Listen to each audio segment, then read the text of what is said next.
Jason Minix, Rob Thompson, The Blitz.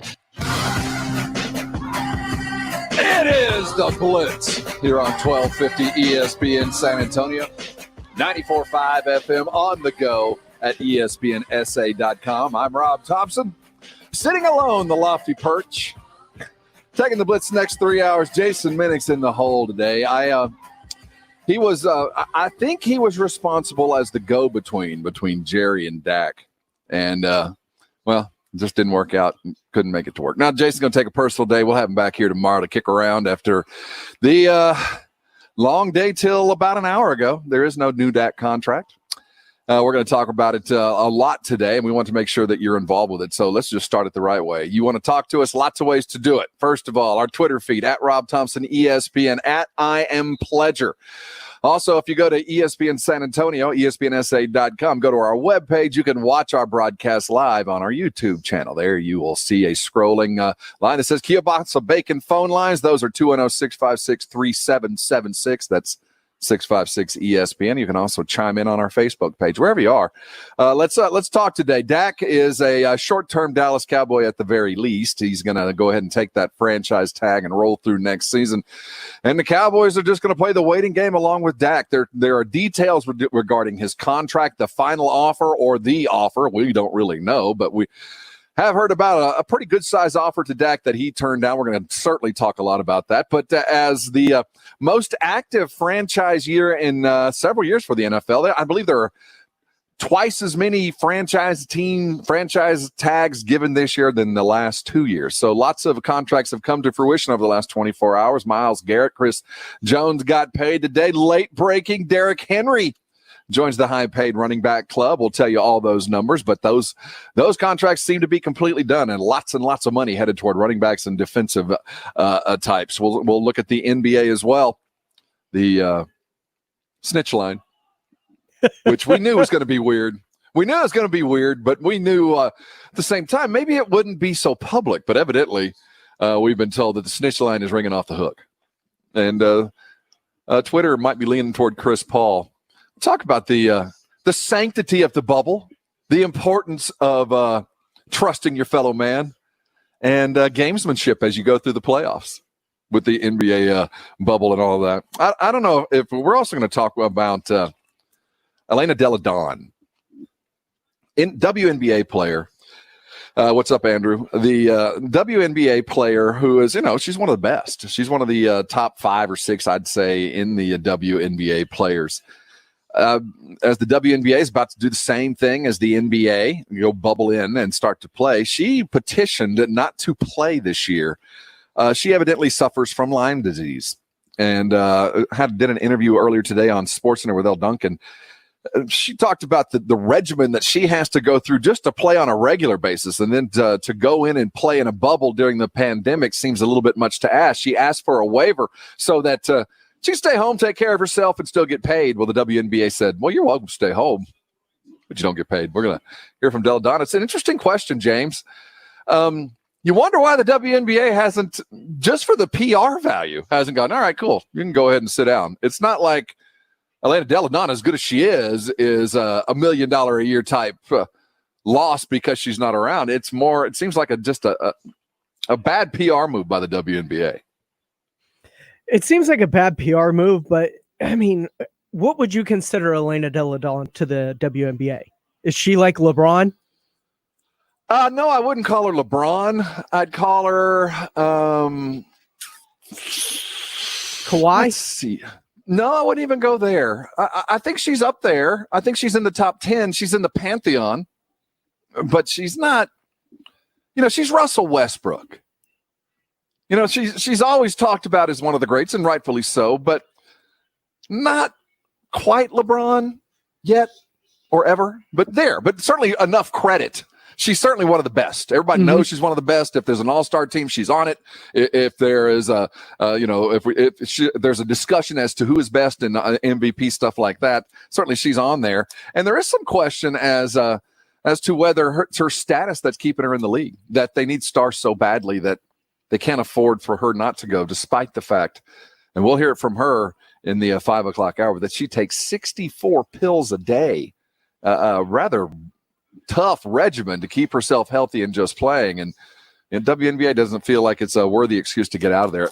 And what is with the WNBA doctors that, by all accounts, if you're at a higher risk than other players, then, you should sit out the season because that puts you at a higher risk of coronavirus than, say, the normal person would because of the type of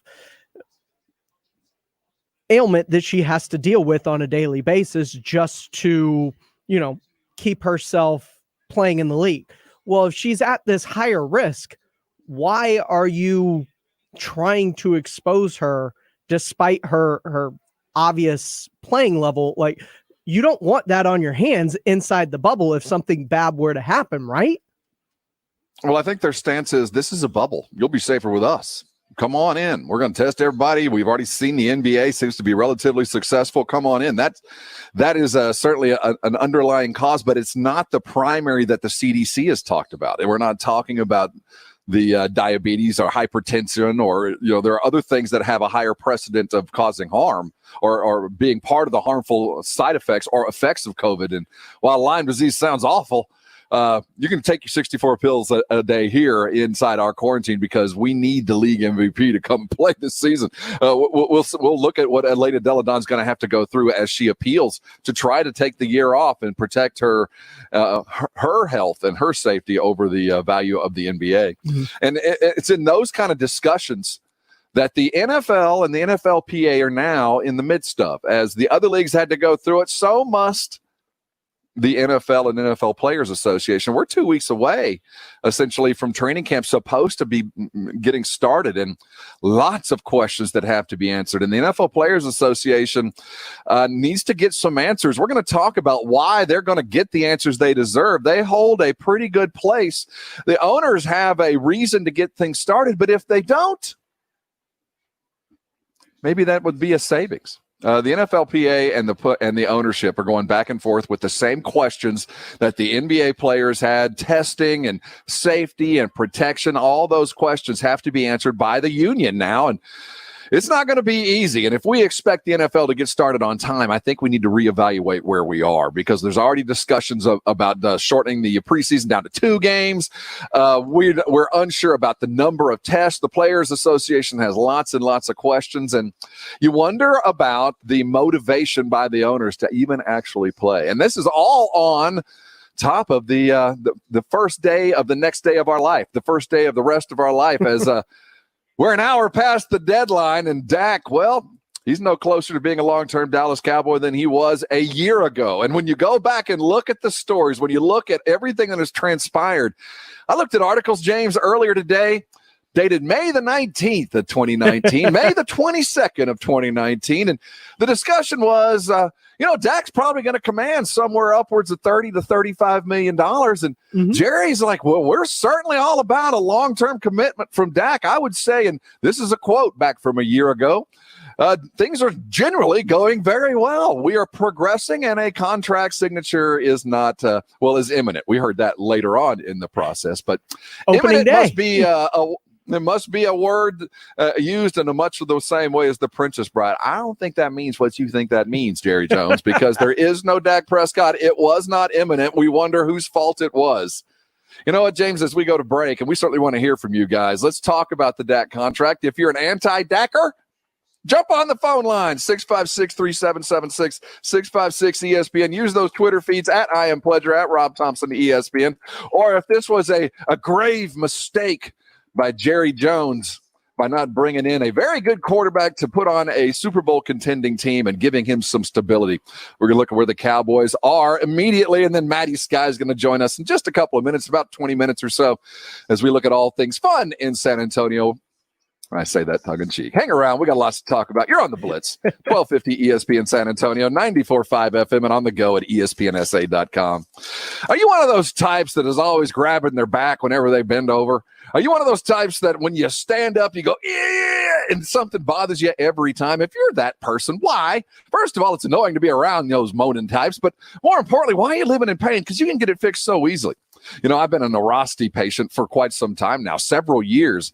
I was always the type that every time I've been over and lifted something heavy, it seemed like I threw my back out and then spent the next month laying on a cardboard or laying on a hardwood floor with my knees up, just praying for it to finally unhitch.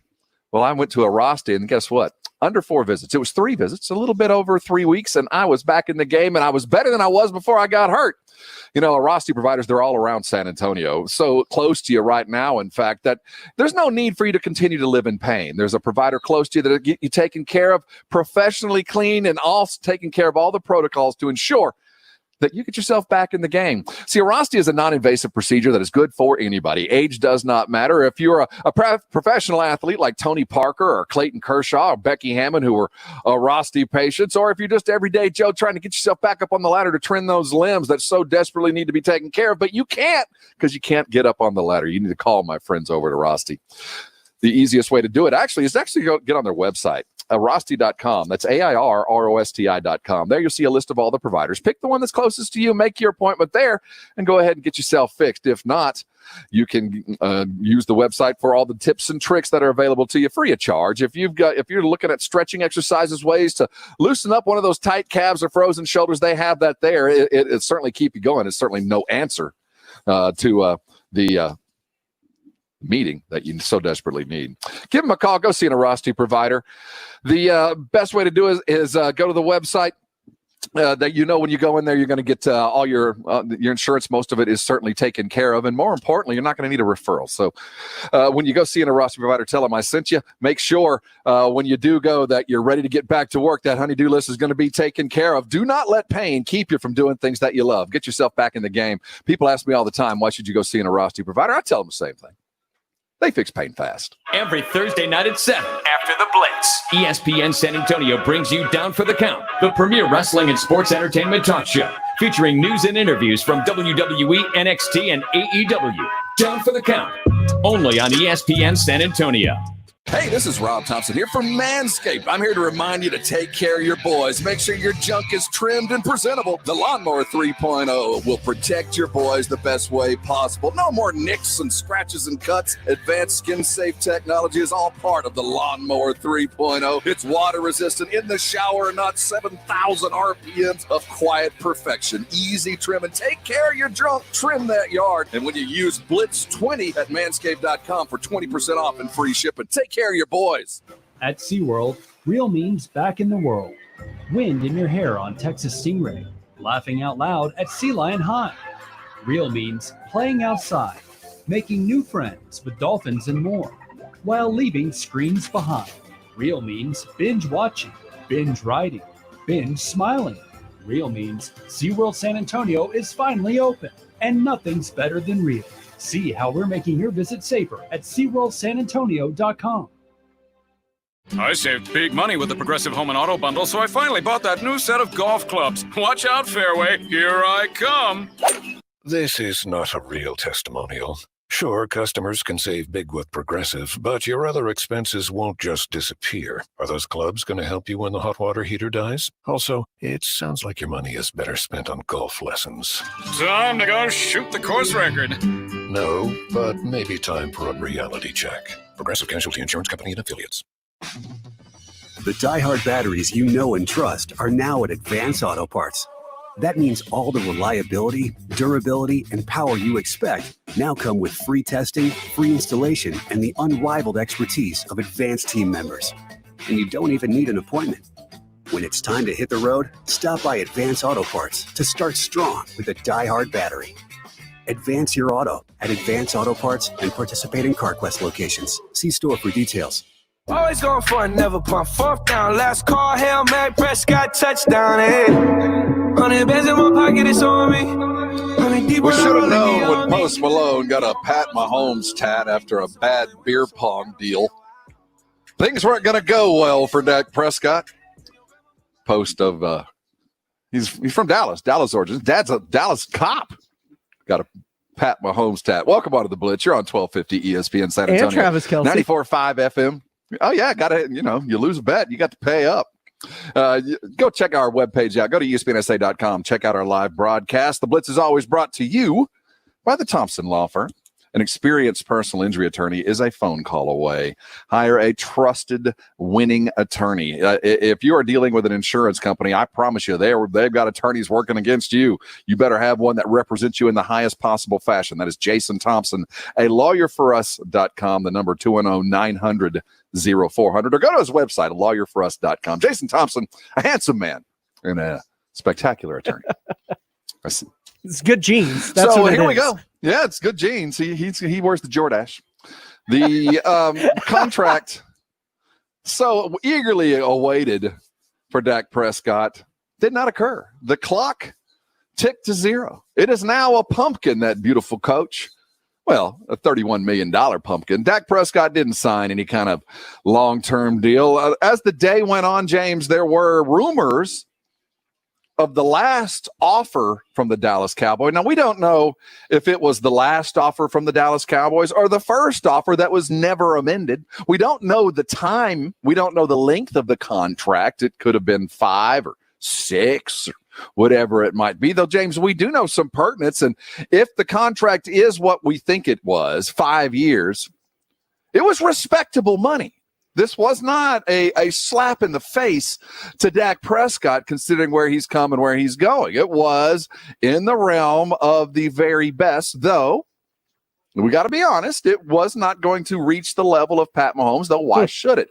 So given where we sit today, Dak is a free agent.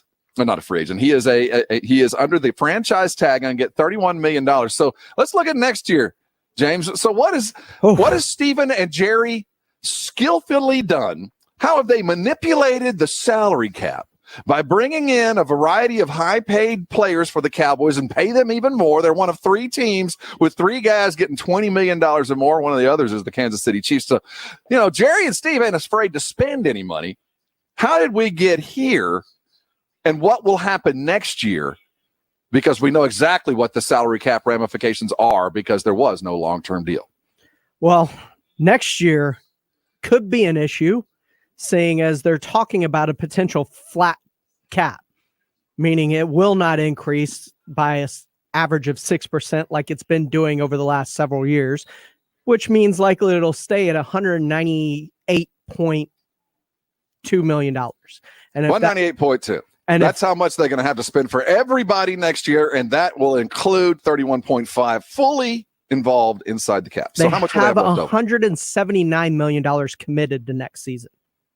So give me some math. Well, that leaves you with about $17 million. So $17 million. So they got 17 to play with to either give raises to currently expiring contracts next year, or to go bring in whatever free agent might be available. That is where we sit as we are. Well, that doesn't include Dak Prescott, who would be commanding $38.6 million on a franchise tag next year. So they'd have to clear room just to tag Dak Prescott again. So they got to come up with $17 million or so in the catch. Is that what you're saying to me? That whether it's by releasing certain players like they just signed, like Dontari Poe, that wouldn't have any dead money attached to it next year, and then restructuring Amari and Tyron and Zach and probably a couple of others. And that's just for Dak, not to also include all the other players they could possibly be losing next year whose contracts expire. Yeah, I'll worry about that later. But it's certainly, put that in my calendar. You know what I mean? Talk to me on March the 3rd. Seriously, I think, Jerry, that's the way this has progressed. And when we look at how we got here, it's easy to look through the past and go and look at all the headlines. And the funny thing is, James, as I looked at all the talk going all the way back prior to training camp last year, the conversation never changed. It was the Jones. We appreciate you. We certainly think he can be our long-term quarterback, and we are progressing toward a contract. That was the Jones stance from the beginning. After they'd been turned down the first time, after they'd been turned down probably a second time, and then the new negotiations came, and we were told it was imminent, and everybody was on the same field, and they were progressing toward a deal, and still nothing. Now, I look at what Dak was initially offered.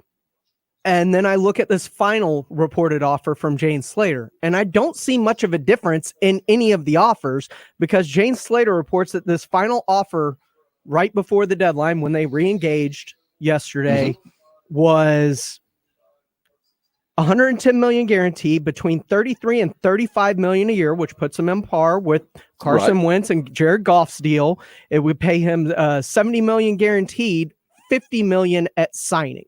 And that's the last reported numbers from Jane Slater as of today, what that final offer was. And outside of kind of the money at signing and the money over the first 2 years, the numbers sound very similar to what we've heard all along.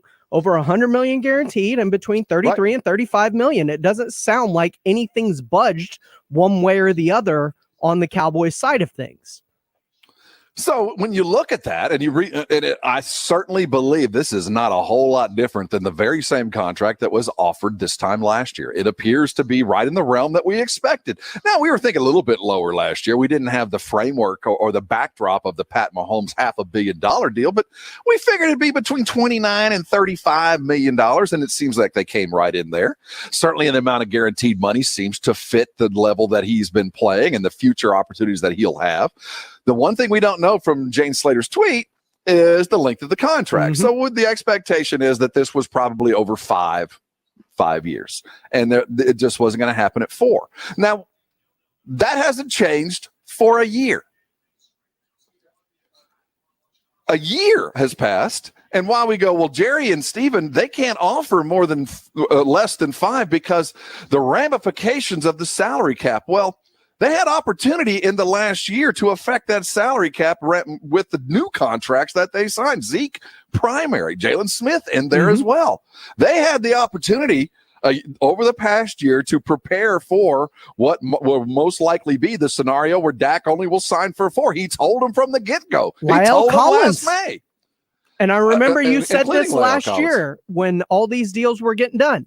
When Zeke got done, well, that's less money for you, Dak. When Jalen got done, well, that's another drop out of the bucket for you, Dak. You better hurry up and accept this deal because the money's drying up. So what we have here is mutual interest.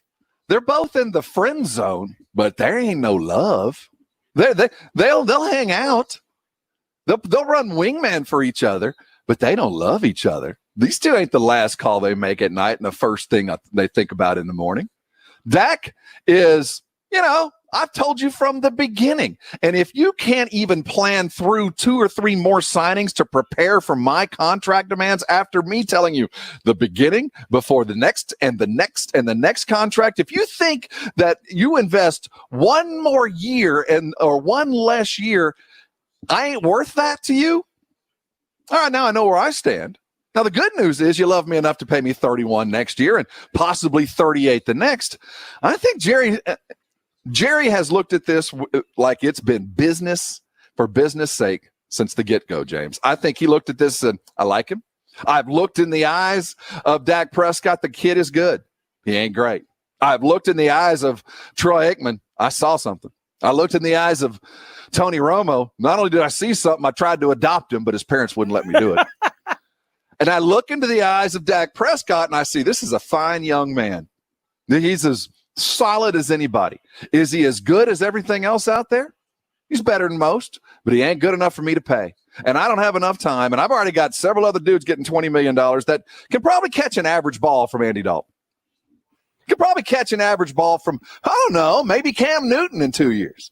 I could probably catch an average ball from maybe if I skillfully work my way up the draft ladder, I might be able to draft myself maybe a Fields or a Lawrence. I don't know yet, but I know this. I look into your eyes, Dak. I love you. I just don't love you that way. That's the way it appears. And let's not discount the fact that maybe Dak's tired of this crap too. Maybe Dak looked at this and said, I am never going to be successful here. These are my demands. You're not going to meet them. I'll ride this out for $68 million. I'll ride this out for 31. And then when you look down the gauntlet at $38 million on your salary cap the following year, then we'll talk. And if you love me, you want to continue talking, I'll take $70 million guaranteed over the next 2. I'll take it. And then we will further down the road. It appears to me that that's been the case for a year. And We always say deadlines make deals. This wasn't a deadline. The deadline is a year from now.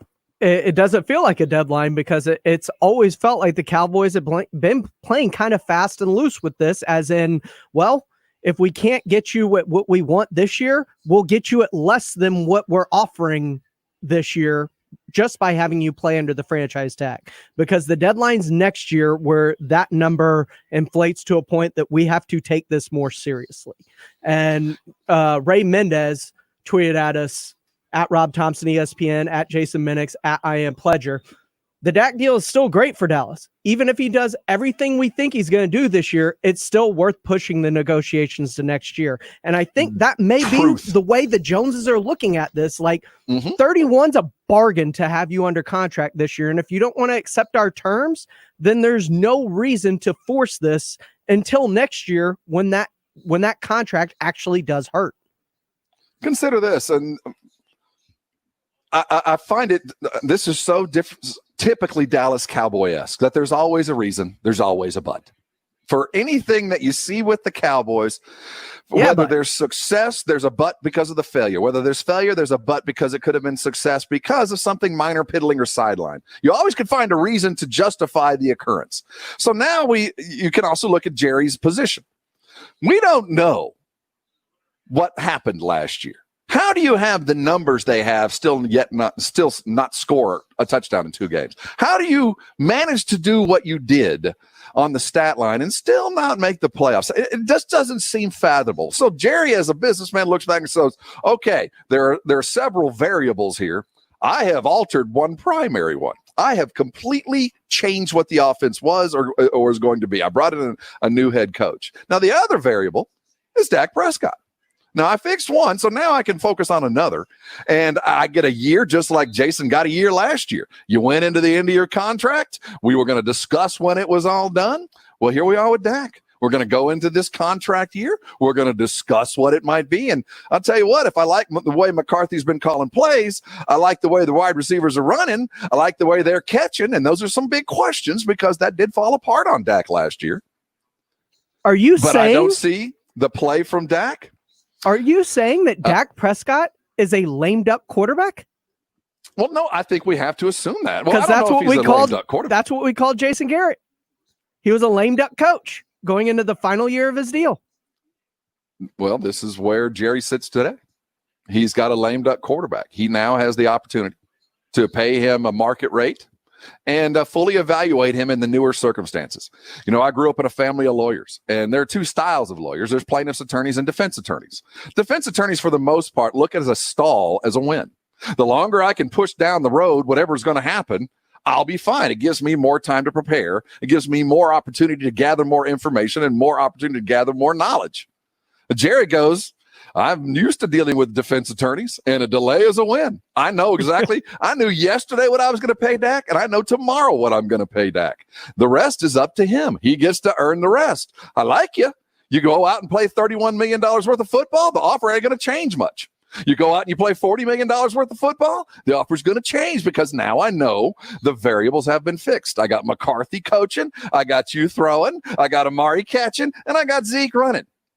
It all worked to plan, or this whole house of cards is about to utterly collapse because Jerry, while acting as if, has painted himself into a corner that he cannot extricate himself from no matter what he does. And if he wants to keep this quarterback, it's going to cost him a valuable player next year, literally chopped off the block. While we agree that Patrick Mahomes is in a stratosphere all by himself and doesn't really affect this quarterback salary cap as it pertains to Dak or any of the others coming up, what happens, though? There's still 2 more from that draft class that are coming up.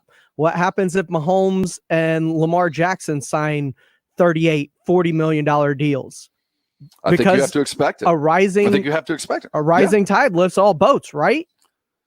You have to expect it. If his accounting firm, whoever that might be, does not already have Plan B, Plan C, and Plan D in place, knowing full well that Lamar and Deshaun are on deck, well, you need to find a new salary cap guru. You should have at least some plans in place to see what's going to happen. You wonder how far Dak's going to go. You wonder how much he's going to have to do to earn the money the Dallas Cowboys don't want to pay him. We'll talk about that later, but coming up next, Maddie Sky is going to join us. It is the weekly gathering of all things great San Antonio. Maddie, safely isolated, but still the social bona fide, joins us next. You're on the Blitz, 1250 ESPN San Antonio, 94.5 FM, and on the go at ESPNSA.com. Join ESPN San Antonio and Kitchen Designed by Giovanni for Operation Interdependence. For a complete list of items and drop-off locations, visit ESPNSA.com. Brought to you in part by Alamo Water Softeners, Roof Fix, and Window World.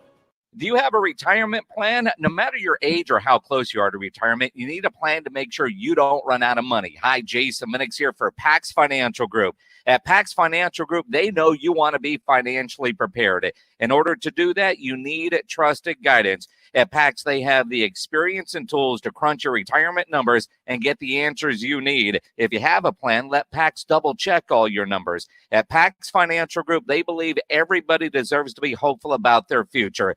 They understand why it is important for families to protect their hard-earned money, and a key reason they are a trusted financial advisor for so many families for over the past decade. Connect with Pax Financial Group by calling 210-881-5700. That number again, 210-881-5700, or go to the website, paxfinancialgroup.com. That's PAXfinancialgroup.com.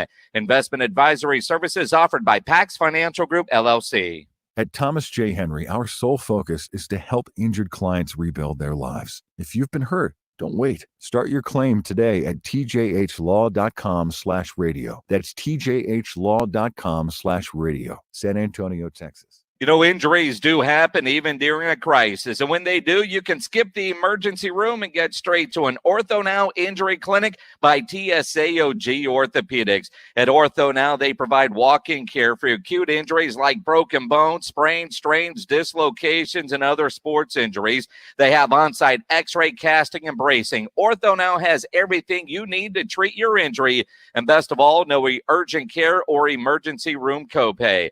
Ortho Now has 2 San Antonio locations with extended hours Monday through Saturday. So if you get injured, get to an Ortho Now Injury Clinic by TSAOG Orthopedics. To learn more, go to their website, tsaog.com/orthonow. Again, the website, tsaog.com/orthonow. At Diamonds Direct, nobody tells our story better than our own associates. I hear from customers that come in how shocked they are. They're able to, only with Diamonds Direct, afford a diamond that they never in their wildest dreams thought they'd be able to get. People are just thrilled with what we offer. We have exponentially more to choose from. The resources that we have away from our wholesale roots, really untouchable. You come here to Diamonds Direct, you know it's something special. You know it's something that is one of a kind, and you got that at such a phenomenal value. To be a jeweler and have this kind of firepower, we have all these mountings, all this selection, all these diamonds, and incredible prices is just unmatched. And I think our customers appreciate that we are so open and honest about every part of this process. What they're surprised by is the extent that we go to provide an unparalleled, luxurious shopping experience. This company has a 60-year heritage in diamond cutting, diamond mining, diamond wholesaling. So there's no possible way to get any closer to the source than with Diamonds Direct. We won't be undersold. Diamonds Direct, your love, our passion. Store hours and directions at diamondsdirect.com. Connect to this radio station from all across the country. Take us to the gym, shopping. How about a road trip? Listen to us now on the free iHeartRadio app. You'll never miss a moment with your favorite radio station. Download the free iHeartRadio app and search for the station so we can go wherever you want us to. That's what protecting your car could sound like with 303 Touchless Sealant. Just spray on a wet surface, rinse off, and dry. It's the sound of twice the protection as traditional waxes and insane water beating you have to see to believe. Wait, this is radio, right? Okay, moving on. 303 Touchless Sealant. Available now at O'Reilly Auto Parts. We saved serious cash with our Progressive Home and Auto Bundle and used the money to buy a new boat. Who's ready to water ski? This is not a real testimonial. Sure, customers can save big money with Progressive, but not enough for a new boat. They'll probably spend it on rent or gas money or maybe one of those little plastic wading pools for the yard. Ahoy there! Is what the captain might say. On the toy boat. In your wading pool. Progressive Casualty Insurance Company and Affiliates.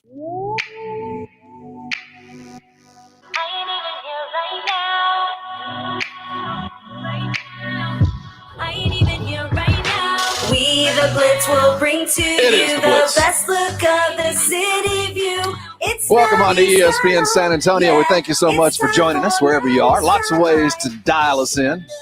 1250 on the AM dial, 94.5 on the FM. You can go to ESPNSA.com, watch the broadcast live, and don't you wish you were right now? Because we'd like to welcome aboard on the website and around the world, Maddie Sky. How are you doing today, Maddie? I'm doing great. How are you, Rob? Well, considering the state of the sporting world, considering the state of the Dallas Cowboys, I guess I'm as good as can be expected. I'm in pretty good shape for the shape I'm in, but I'm not sure about my shape right now. It's panda bear, quite frankly. Maddie, the COVID-19. Yeah, I maintain a pretty consistent panda bear shape. You know, it's one of those things I try to keep up. We can blame it on COVID. Oh, we can blame that on no, you can break that on the salt and lime HEB chips is what you can blame it on. But, Ew, I hate those chips. Oh, They're man. so terrible. I eat them until my face literally just sucks up. Just they are. I can't you eat them stop.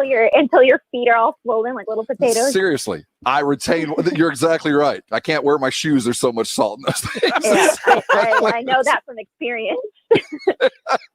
Well, it looks like no Fiesta this year. It has been canceled. We talked about it for weeks. And, you know, we don't want to hear the final no. You always want to hold out hope. But you knew it was coming, and we understand why. But so what are the ramifications for, let's just say, you have a bunch of medals that have probably a year on them. So if you had medals, what would you do with them at this current time?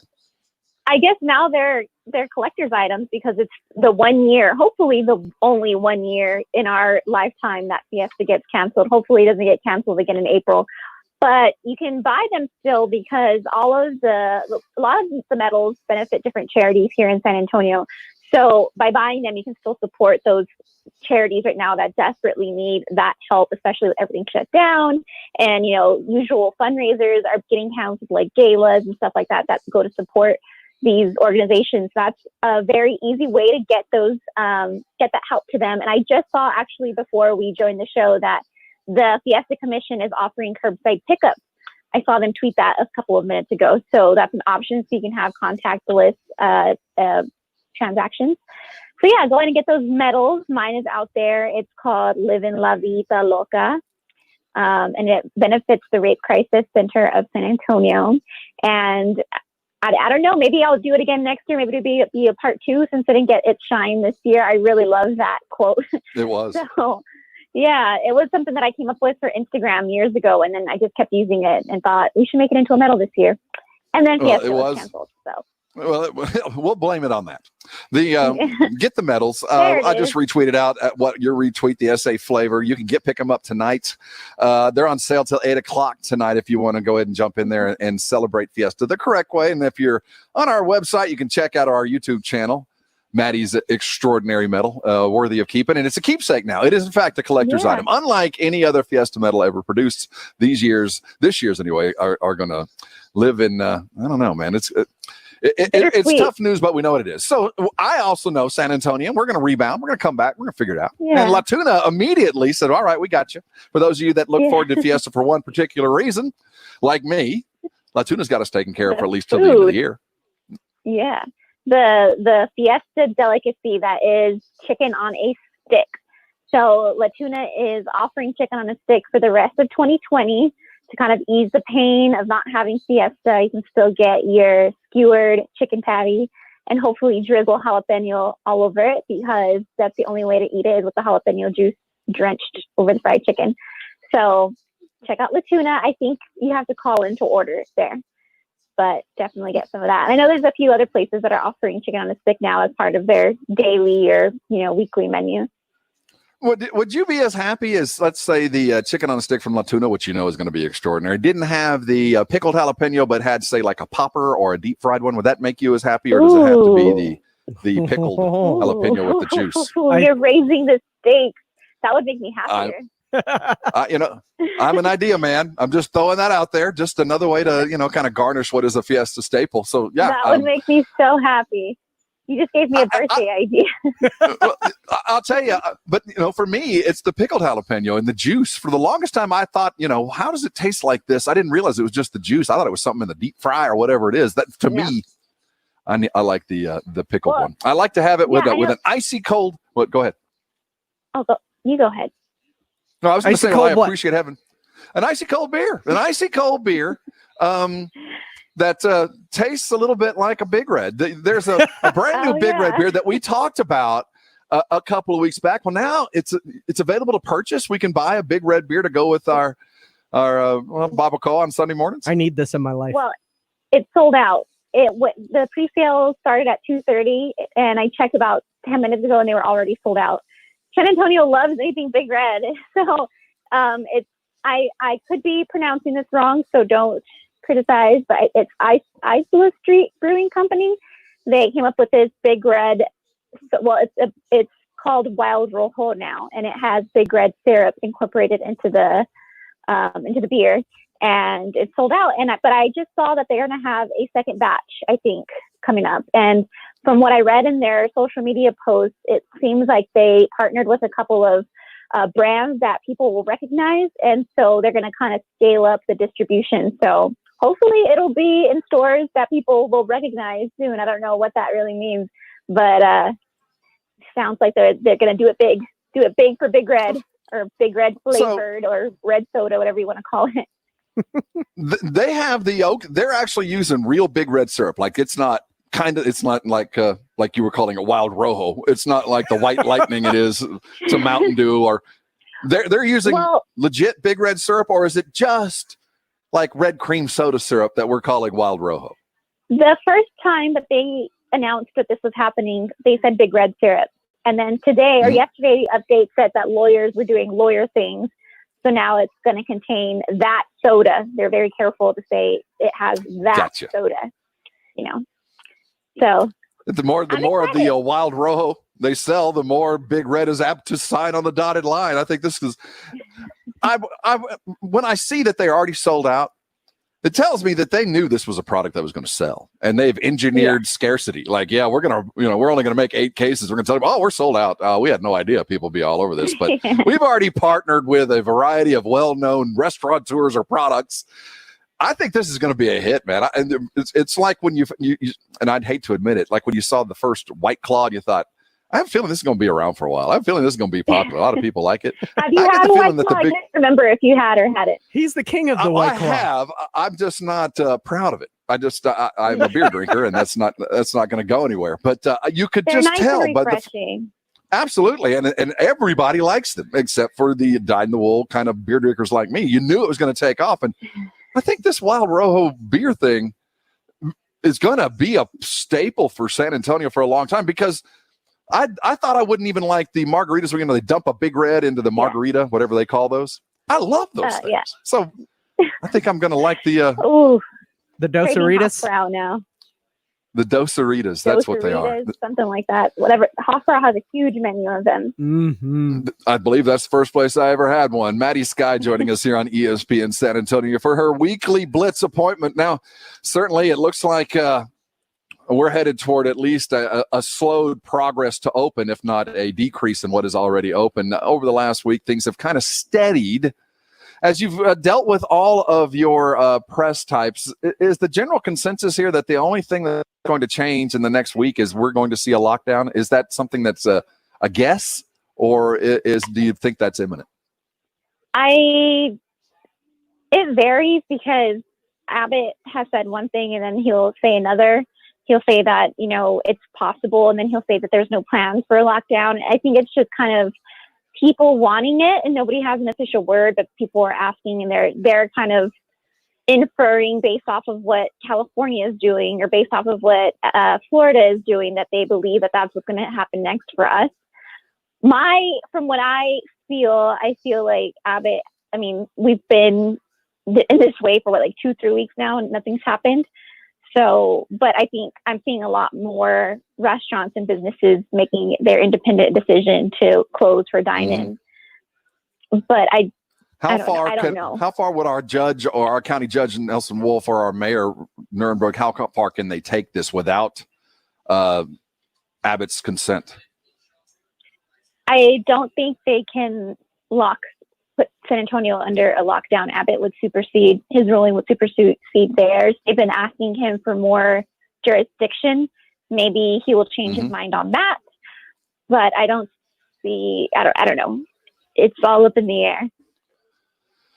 Well, here we sit. Fiesta is gone. I also got news today, saw it floating around the world, the Twitter's world, that the Battle of Flowers, the Rose Bowl parade and all this pomp and circumstance has been postponed as well, all the way into January there in California. Though, don't worry, they're still actively trying to ensure the Rose Bowl will be ready for a playoff game. What's that, James? Now, if there's a night where I'd like to gorge myself and let's say take on 5 courses. I hear there's a place in San Antonio that is now open to a 5-course meal. Yes, 5-course meal to go. Clementine and Castle Hills. That was one of the places that I've actually eaten out at during, the brief reopening. And I have to say they were super diligent with how clean everything was. Every table had their own sanitizer. But now they decided to shut their dine-in model and they're going to go only. But with that, they're doing their special signature Feed Me menu, which is a 5-course menu. When you dine in, it's like 7 courses. And when you dine in, I want to say it varies from like 60 to 70 a person. But to go, it's $25 per person for 5 courses. And this is sophisticated dining. What are the courses? Okay, first of all, so we got salad. He has questions. We got salad. Then we get an hors d'oeuvre, right? That's a second course. Appetizer. Then we get our entree, and they bring that to me, and then dessert. What's the 5th course? And then if there's 7, what are the other 3 courses? Oh, whew, it was a treat. Second entree, coming and coming. Third, yeah, it was like 3rd 2 salad. Entrees. Yeah, it was like 2 entrees, 3 desserts, all types of different sides. So they're just bringing. Is there rhyme or reason to what's coming next? You want another piece of cake? That's your fourth course. How does that work? It feels like Beauty and the Beast for the food, just like the Be Our Guest theme. That's what it feels like. So what was your question? I couldn't hear you over myself speaking. No, I was just curious how it worked. I mean, like, is there a logical progression? You get your salad, then you get the next, or they just keep bringing you stuff out? Like, you want another salad? Okay, that's your second course. There's a progression. 2 entrees? That's 4 and 5. It's one after another, yeah. It's really cool. So Clementine, $25, and their menu changes daily, but their whole menu is on their social, so check that out. But highly recommend. The food is delicious. I had sweetbread for the first time big there. Courses? I never knew what sweetbread was, and then I found out, but I still kind of forgot what it was. I just know it. Did you enjoy your sweetbread? Is it bread that is sweet? I did until I realized what it was, and then it kind of not down with pancreas, are you? I was ready for the next course. Yeah, it tasted very gamey. It is an interesting flavor, the pancreas. Yes, sweetbreads is an appropriate term for the wrong part of the cow, if you ask me.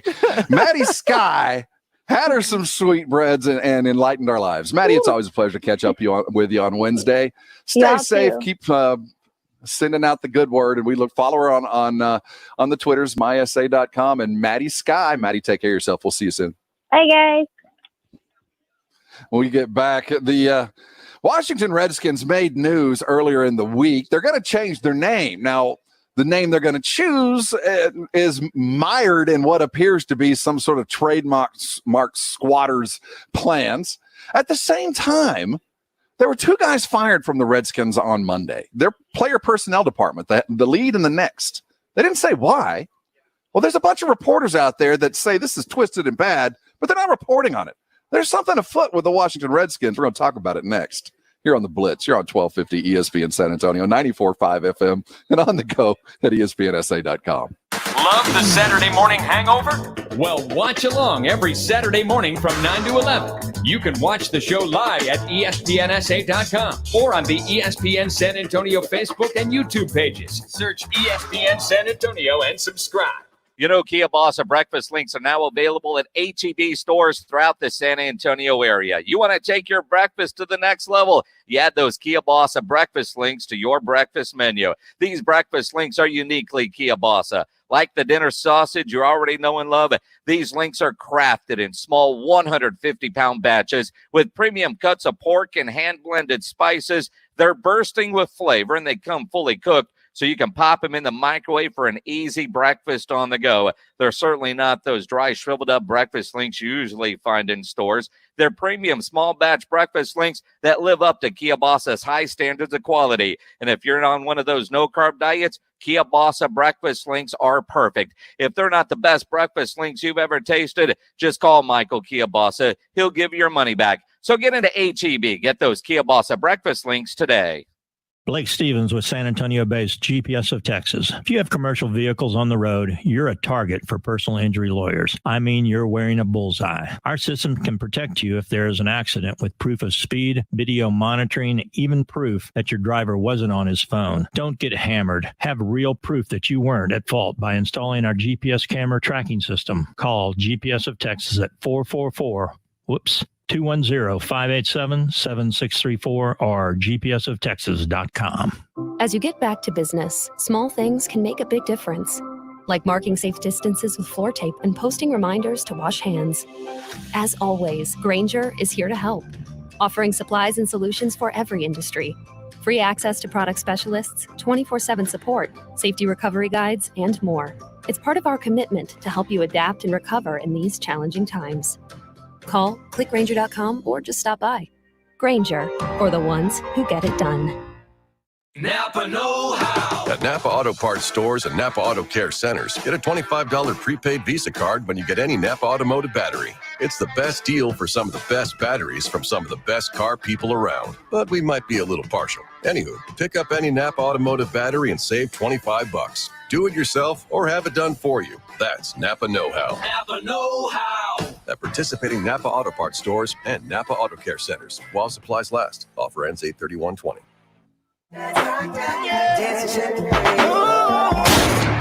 This is America. Don't catch you slipping now. Don't catch you slipping. It's the Blitz. Here on 1250 ESPN San Antonio, 94.5 FM, on the go at ESPNSA.com. Hurry to our Facebook page, ESPN San Antonio, or our webpage if you want to watch the live broadcast. I'm Rob Thompson, joined today solely by James Pledger, producing us all the way to 7 o'clock. Minix is taking a day off today. We'll have him back in the fold tomorrow. I like to think he is in a depressive state after Dak Prescott did not get a contract that he could agree with. The Prescott will carry into next season under the franchise tag, earning a cool 31.5 as the Cowboys regroup and will attempt the next year that we think to sign Dak Prescott. We'll talk about that a lot in the 5 o'clock hour, along with a WNBA player, Elena Delle Donne, the reigning WNBA MVP, had petitioned the WNBA to take this season off as she suffers from Lyme disease. The regimen she goes through just to play is remarkable. We're going to hear from her a little bit after 5 o'clock, and you will decide whether, well, the WNBA has decided she got to come to work. The Lyme disease ain't enough to stay home with pay. We'll talk about where the WNBA is headed with the bubble and how Elena Delle Donne doesn't want to be there. And also at 5:30, very important to talk with the NFL Players Association and the NFL. As we saw the rancor and the issues with baseball, we saw the relative smooth flow of the NBA. I wonder where the NFL will land as the players union and the management side, the owners, try to come to an agreement for practice, for testing, for everything that's going to go on in training camp. That's really just 2 weeks away. There's a long way between here and there. We're going to talk about where we stand today as the two sides negotiate steadily. James, did you get a chance to see the TBT yesterday, the championship game? The Marquette Golden Eagles taking on sideline cancer with San Antonio's own Marcus Keene. Great basketball game. Unfortunately, not for Marcus Keene. Did not go well for Marcus.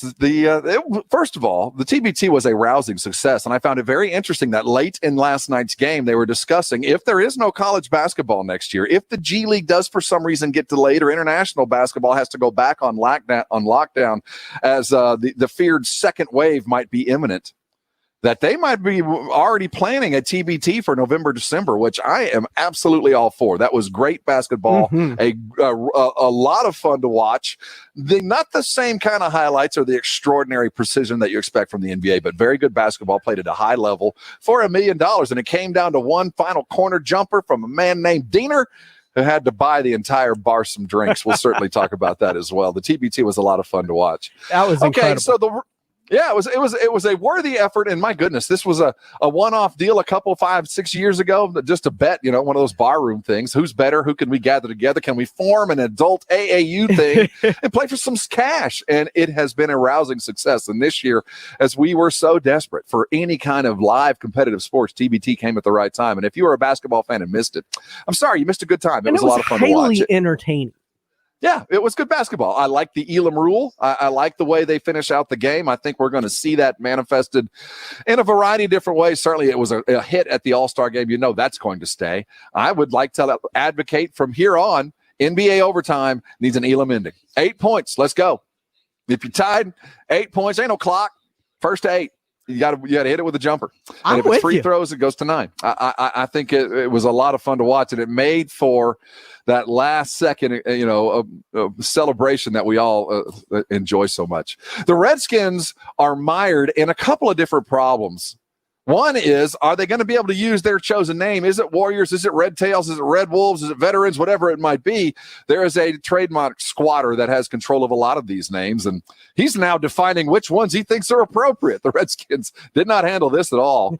And finally, their player personnel director and the assistant player personnel director were fired on Monday, very, very quietly, but surreptitiously let go as news breaks that they're changing their name. Wasn't enough cover.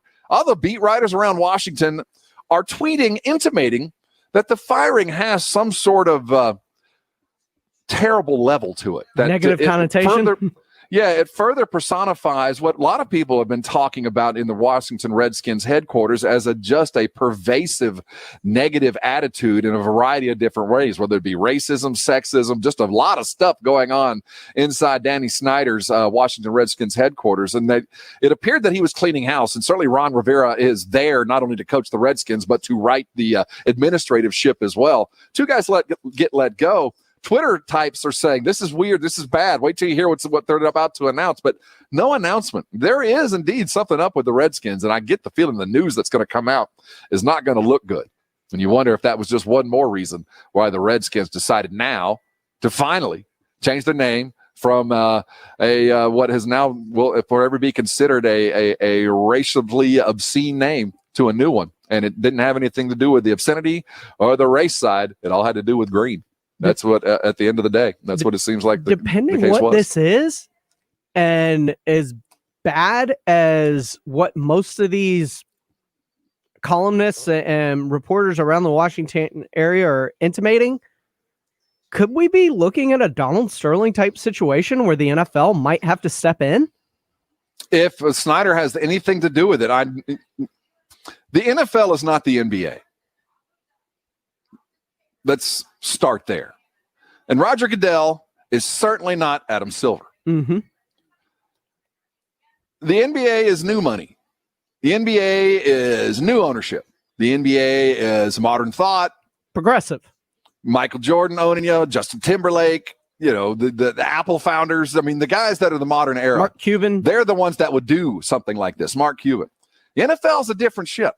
That's a different boat that leaves from a different dock. This is old money for the most part, probably on the average wealthier owners, and lineage such that turning a battleship in this formation, literally taking a franchise from an owner, that's just about unheard of. I can't imagine it would get that bad, but if it is as bad as we think, and we know there's a history there already, other player personnel types, other upper management type for the Redskins have left either of their own accord or others over the last year.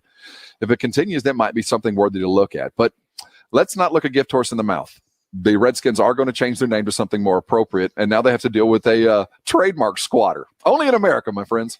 When we get back, Dak Prescott is a Dallas Cowboy, but only for the short term, unless he decides or unless the Cowboys decide to franchise him again. We'll look at the last-ditch offer, how we got to here. Dak Prescott is a Dallas Cowboy for one more year at 31.5. No contract came. We'll get to that next here on the Blitz. 1250 ESPN San Antonio, 94.5 FM, and on the go at ESPNSA.com.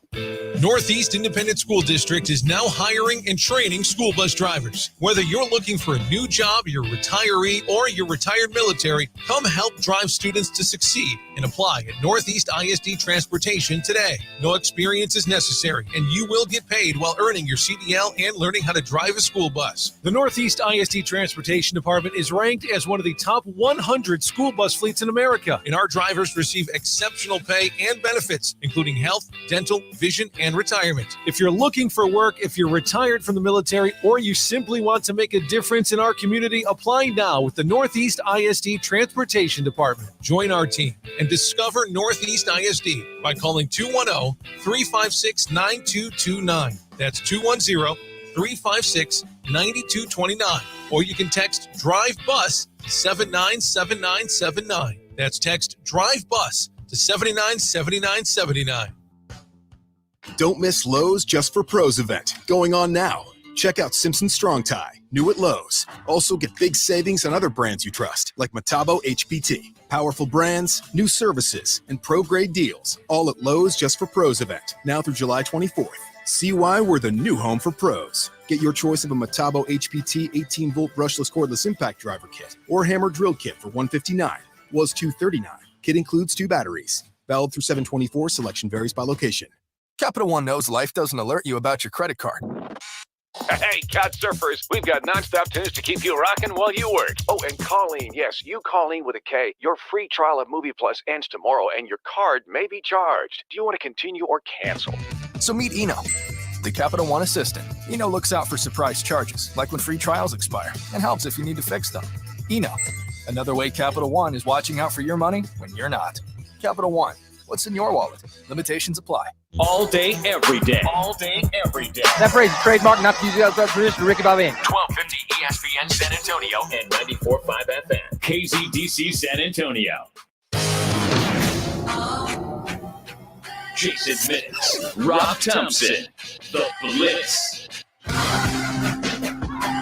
It is The Blitz here on 1250 ESPN San Antonio, 94.5 FM and on the go at ESPNSA.com. Thanks for dialing us in as you charge headlong into the evening here on a Wednesday hump day. Head over to the couch, crack yourself a wild rojo, sit back and enjoy The Blitz for the next 2 hours. If you don't know what a wild rojo is, it's a brand new beer here in San Antonio with a taste of Big Red. You know, if that they drink, had done Rob, that drink. Oh, that drink, that red cream soda ale. I just want to say something now. Now I'm a beer drinker, and I am actually looking forward to trying this. I'm not sure I will. It'll be something I drink a lot of, but to crack one open and maybe try it with my barbacoa on a Sunday, it might be a worthy effort that will become a Sunday staple. I get the feeling it's going to be like that for a lot of people. But I put it to you here, James Pledger. If they came out with a Big Red flavored cigarette, I'm not a smoker, so what would be the response to that? I don't know. Out with a big what's another adult thing that if they came out with Big Red, we go, you're just luring in kids. Big Red flavored beer seems to be right there on the line for some folks. It's not for me, but when I heard that, I thought some mama out there is not going to be happy with this. Well, there's Big Red flavored margaritas. If you've ever been to River Hot that's already alcohol. I'm talking about. There's a lot of kids out there. They stand in front of the soda cooler at your local ice station, ice house, and you're grabbing your stuff and you grab yourself a Big Red, whether you're 12 and now you can, if you're 21, you can get a Big Red beer. It just seems to me that I'm glad that that's not a question. But when I heard it, I thought, I wonder who's going to be upset with that, because it does seem to be kind of a, hey kids, you thought beer tasted bad? You like more flavor than a White Claw? Well, that's what Zima initially did. When I was a kid, Zima was it was beer without the beer flavor. And for the 18-year-old, Big Red, you're looking at like the 10-year-old. And the can even looks kind of close to it. Well, here's the thing. What's better than a Big Red on a hot summer day when you're by the pool? I put it to you, Rob Thompson, one of these hot summer days where it's just sweltering outside. Gosh, it's hot. When like you're today? sitting in the pool on your pool float, legs kicked up, you need to try one of these Big Red beers and tell me the sensation if it's as refreshing. I think it'll be, but it doesn't feel like a beer that I'll drink a lot of. You know, it sounds like a one-off, maybe two. It might go with the But booze. by the pool, you might just be like, wow, this is hitting the spot. I'll make room for it. Dak Prescott Dak Prescott is a Dallas Cowboy. He's a franchisee. He's going to get 31.5. Contract did not come, at least one that he would agree with. We got late word, James. What exactly were the parameters of the late word that we heard from James Slater I don't know if it was a last-ditch offer. Final it was offer. the last offer. It was the final offer. Whether that final offer was offered a year ago or not, we don't know if it's been amended. But this is what Dak said no to. This is the final offer reported by NFL Network's James Slater, plugged into the Cowboys. So it was between $33 and $35 million a year, with $110 million guaranteed. $70 million of that would have been paid within the first 2 seasons, with $50 million due at signing. So $70 million would have been paid for the next 2 seasons. That would have covered the 2 franchise years. That would be essentially more than franchise tag. More than, yeah, a little bit more. But essentially, that $70 million guaranteed was tell Dak, look, we know you got $70 million here, or $69 million sitting in front of you, no matter what you do. As long as you play and stay healthy in the next 2 years, you're going to make that no matter what, unless we decide to kick you to the curb. So we'll make sure you get the 70, and they guaranteed more than that, well over $100 million guaranteed. All that sounds exactly where we thought it was going to be, right in that $30 to $35 million range, enough $100 million guaranteed.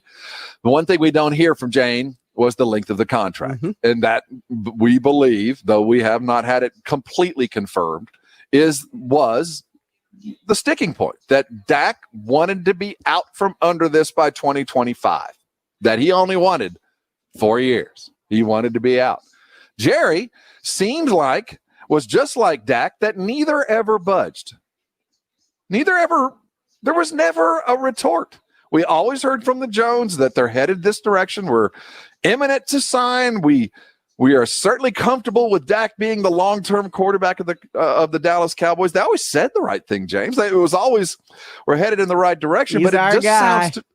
It sounds to me that they planned their work. They looked down the years, through the 4 years, through the 5. They know that there is a significant bump in revenue coming when the new TV deal comes, when the new money starts flowing in. And we haven't even begun to quantify the amount of money that's going to start flowing in to the NFL on the gambling side of things. The rake on this is going to be gargantuan. So there is a waterfall of money coming. There's no question about it. Dak is the only one that's been talking about the waterfall for 2 years. He's the one that has known. His first agent, the CAA types, saw the money coming, and the plan was to be on the market the moment the spigot opens. And Jerry just didn't want to do it, and he manipulated, or lack thereof, his salary cap in the future of his team with the expectation that he was not going to do this with Dak, and he never moved. My question is this truly the reflection of what Jerry looks at Dak when he sees him? Is he exactly what the offer is? You're a high-level quarterback, but to expect short-term big dollars from a team like the Cowboys, you're just not going to get it. You're not good enough. We're not going to spend that kind of money, which I think he would have accepted, but 1 year less on the deal than you want. You just don't justify that. And it doesn't matter whether Deshaun Watson signs a bigger deal, because it's imminent that he will in the next year. It doesn't matter that Lamar Jackson signs a bigger deal. It won't affect what we think of you, and that is that of a very good quarterback that is fully capable of taking us to at least an NFC title game, if not the Super Bowl. I quantify that saying there are other guys that could do it too, and there's other guys that can do it better than you, and it's up to you next year to play better than 31.5. You go play better than 31.5, we'll talk. You play better than 38, you justify it, we'll talk, and everybody's going to be happy. If you don't, well, now you know you got a year to start looking. I think we're exactly where we were a year ago for that same reason. Jerry looks into Dak Prescott's eyes and says, you're good. You ain't Tony. You ain't Tony Romo. I don't see it. You're good. You ain't Troy Aikman. I don't see it. And those are the guys that I trusted the most. I'll pay you good money, but not like that.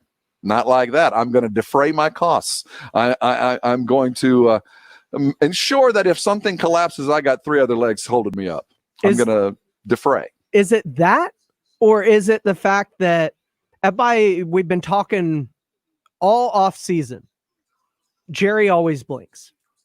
Jerry always blinks. He did a blink with Des Bryant at the deadline. He blinked with Ezekiel Elliott as the season approached. He blinked with DeMarcus Lawrence.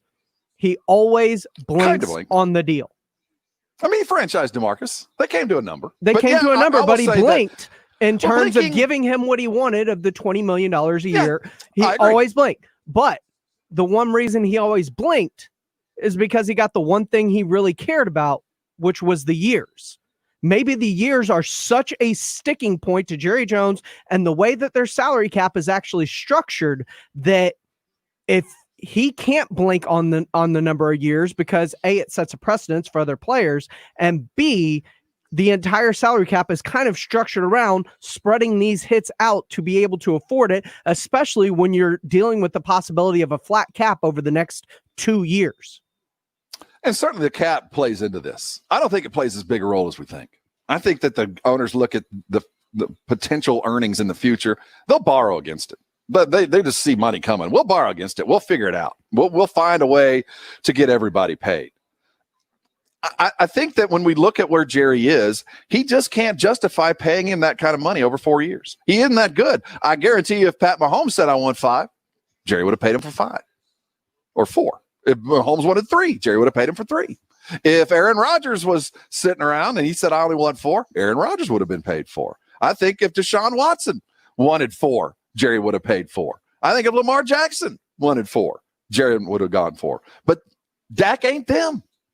Dak's very good, but he ain't them. So you don't get what those guys get. And I think Jerry stood fast for well over a year saying, yeah, things are progressing to the point that I've already given my offer.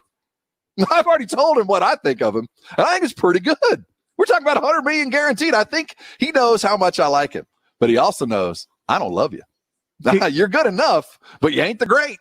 But I'll take you. Do you think there's any possible way that this year's free agent quarterback class and what happened in free agency with the quarterbacks and how long an MVP like Cam Newton was on the market and what he signed for and what Phillip Rivers signed for, which was only $25 million, and the fact that Brady was the only free agent quarterback to muster over $30 million a year affected him and goes, all right, I'll pay you 31 this year. Maybe next year I'll let you hit the open market, see what you think your market worth is actually worth, because people aren't paying anybody big money. I find it funny that, everybody gives Dak either credit or fault for gambling on himself. Ooh, Dak's gambling on himself. He's going to step out there and he's going to earn the money he'll get. That 4-year deal, which will become a 3-year request next year, by the way. That 3-year deal was well earned. That dude came out. He was going to get 31. He, led the league in passing. And what people forget is while Dak's gambling on himself, we're talking to a Arkansas, Texas oil man. You're going to talk about gambling? You're going to gamble on yourself? Well, that's cute. I put every penny I had into the Cowboys 30 years ago. I had nothing left. It was all or nothing. You want to talk gambling? Go drill a hole. Go spend $5 million and hope you get $5 million coming back out, because if it don't, that's it. I'm driving a truck. You want to talk gambling? Jerry's a gambler. Dak gambled on himself. Jerry's been doing this for 50 years, man. You can't, he knows what he's doing there. And I get the feeling that he's telling Dak, go do it. And if it works out for you, I will be the first one to shake your hand and pay you. If it works out, damn it, you've earned it. I'll be happy to pay it, because you know what that means? That means I'm standing in the middle of a football field underneath confetti. That's what that means. That means that I'm looking at a NFC championship game, and I'll be real happy when the season's done, knowing full well I got to have you back. But until then, gamble on yourself, bro. I'm going to go get on my boat. I'll see you in a couple of months. You guys figure it out and get it done. Dak Prescott is still a Dallas Cowboy, and I do believe he will be a Cowboy for the long term, but he's going to go earn it.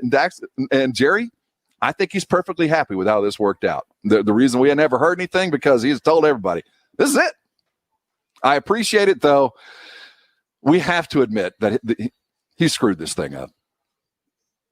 When all said and done, I think we did. I think he did. I think there's some personality in here that when he looks back on it, this should have been done a year ago. He should have found a way, and he should have been able to figure a way to let him go 4 instead of 5. Long before he signed Emmett, long before he signed DeMarcus, long before he signed Amari Cooper, before he signed Sean Lee to another deal, before he did all that stuff, he should have found a way that he can fit Dak under 4 years. He's earned it. He's certainly good enough. He screwed it up. The good news is both parties can benefit, and they both realize it. But there is no that bright light at the end of the tunnel. That's training camp. That's not a train. It's not the end of the party. But certainly, when this kind of stuff happens, both parties know where they are. Dak knows. I'm walking a fine line, but I know I'll still get paid. If it's not by him, by somebody going to pay me. And it'll be just about what he passed up and make exactly the same money, if not more. Lots to talk about with the Cowboys. Certainly, we want to continue hearing from you. Lots of ways to reach out to us. Our Twitter feed, at I Am Pledger and at Rob Thompson ESPN. Jump on the Kielbasa Bacon phone line, 656-3776, 656-ESPN. I want to hear from the anti-Dackers. I want to hear the people that hear that and go, thank goodness Jerry got some sense. Finally, he realized that this is a run-of-the-mill quarterback inside of a Ferrari car that you've put together. You got every piece. It doesn't matter who the driver is. The car's going to be fast regardless. Maybe Dalton's enough. And here's the thing. If you look at the Dallas Cowboys, what has been said about them basically since Dak's taken over the team? This is top 5 talent. This is top 5 offense. They got more weapons than you can shake a stick at. And yet you missed the playoffs last year. We talked earlier about the variables that needed to be adjusted, and we knew there were 2. Was it Garrett, or was it Dak, or was it a combination of both? Well, Jerry fixed one variable. We know we solved for X. It's now known as McCarthy. Now Y we're going to solve for this year, now known as Dak.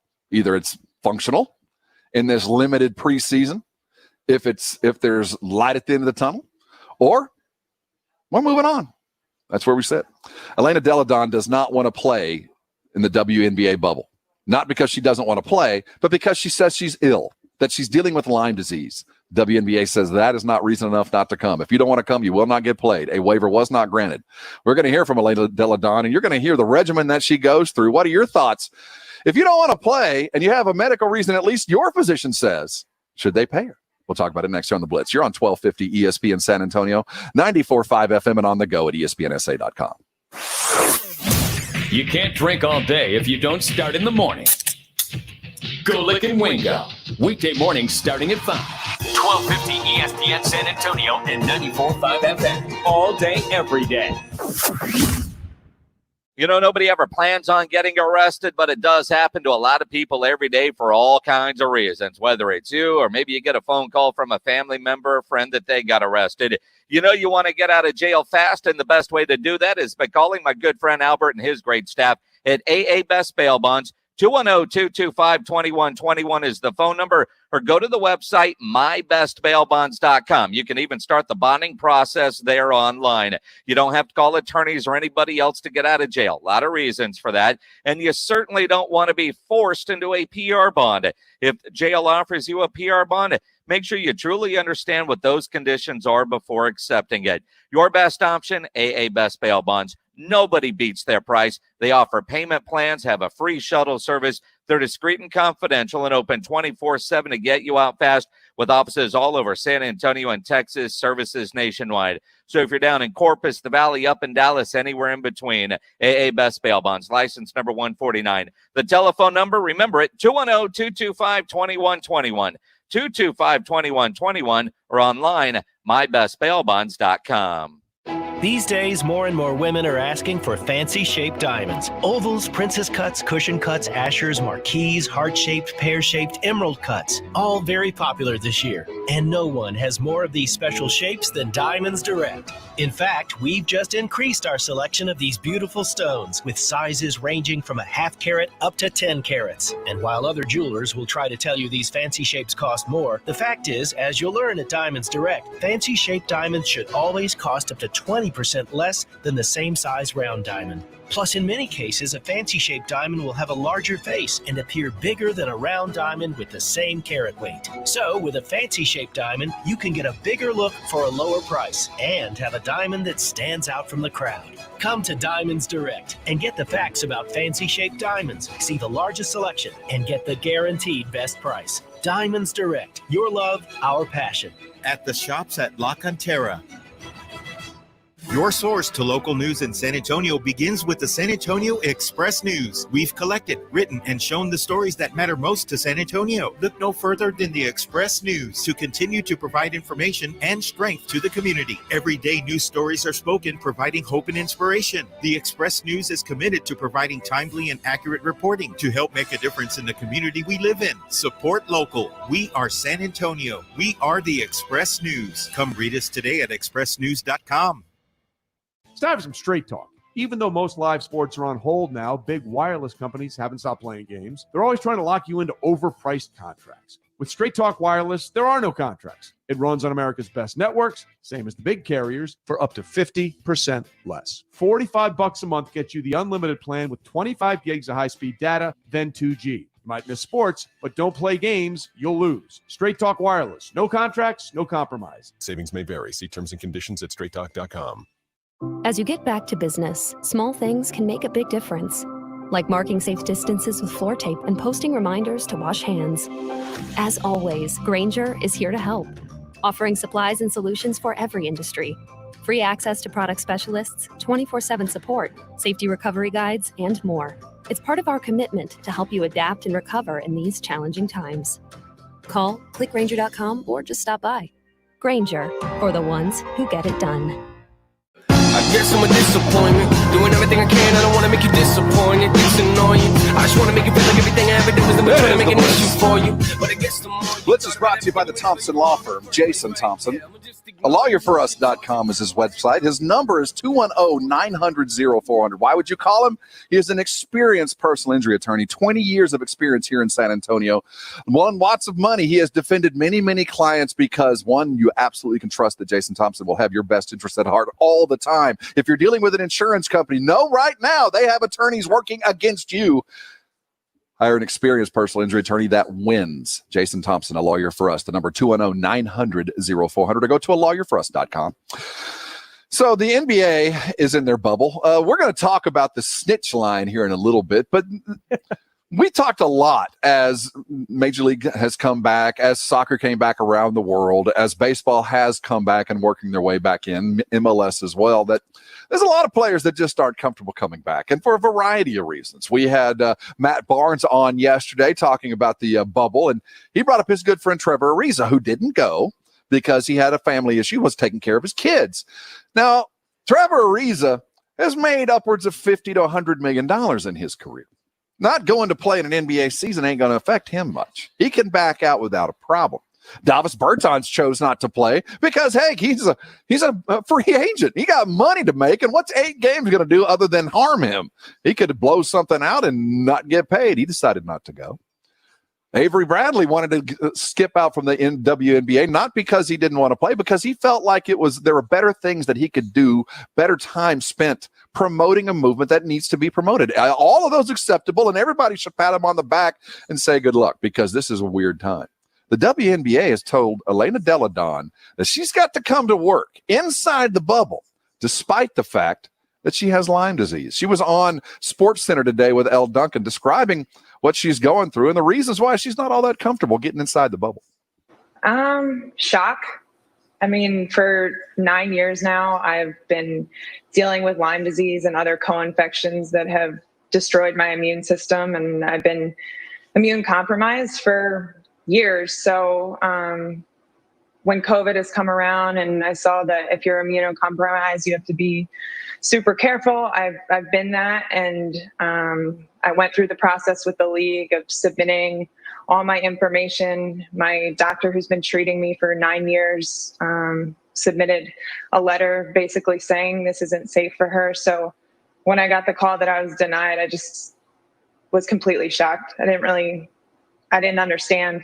And now it's almost like I'm asked to ignore the one doctor that heard me and has been treating me and is enabling me to kind of live a normal life with the protocol and the treatment he's had me on for years.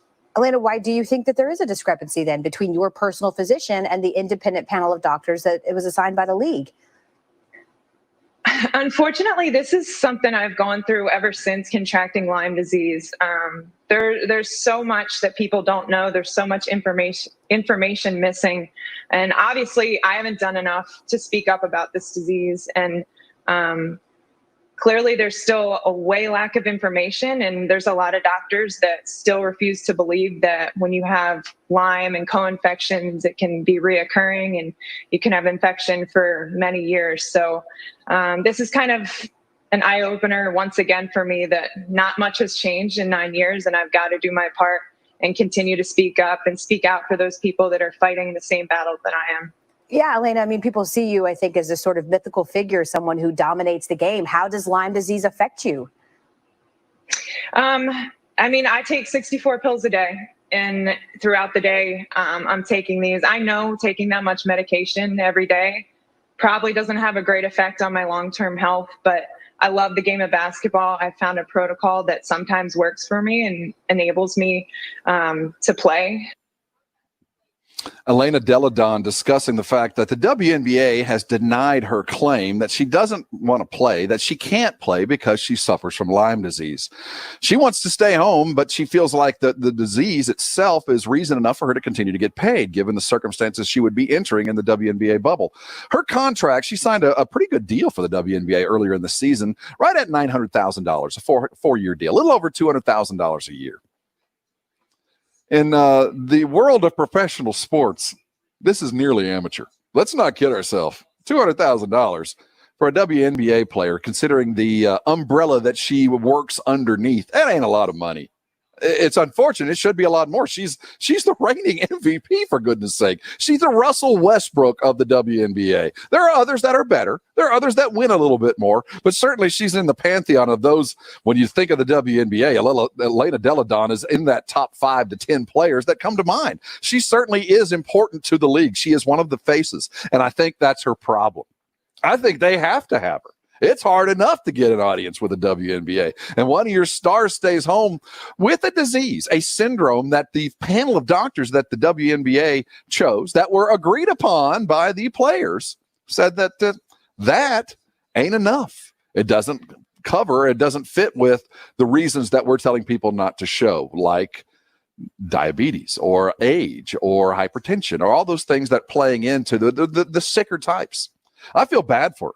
And these are uncharted waters. I don't understand why the WNBA, James, would just go, I'll pay you so we don't look like we're ogres. So we're just not trying to make you come to work.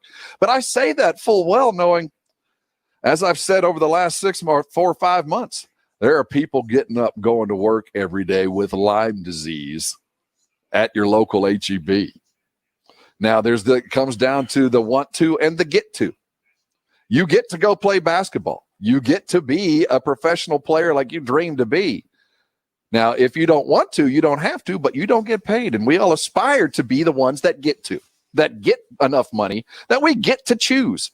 If Elena, if you can't afford it, I just don't think you're going to be able to go, though it is unfortunate. If I was the WNBA, I'd have just said, that's okay. We'll see you next season. Take care of yourself. 64 pills a day. Maybe you should find another doc. Well, maybe because those panel of doctors obviously paid her physician zero cred, zero respect. Or if they did, they'd have said, well, all right, you're kind of ill.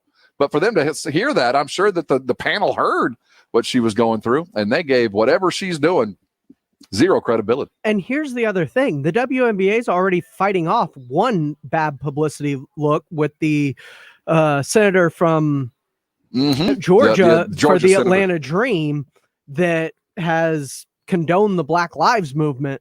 And you're like, well, why not at least get some positive PR and just be like, Elena, stay home. Like, we understand you're at a higher risk than most of our players. You're dealing with an additional disease that most players don't have to deal with.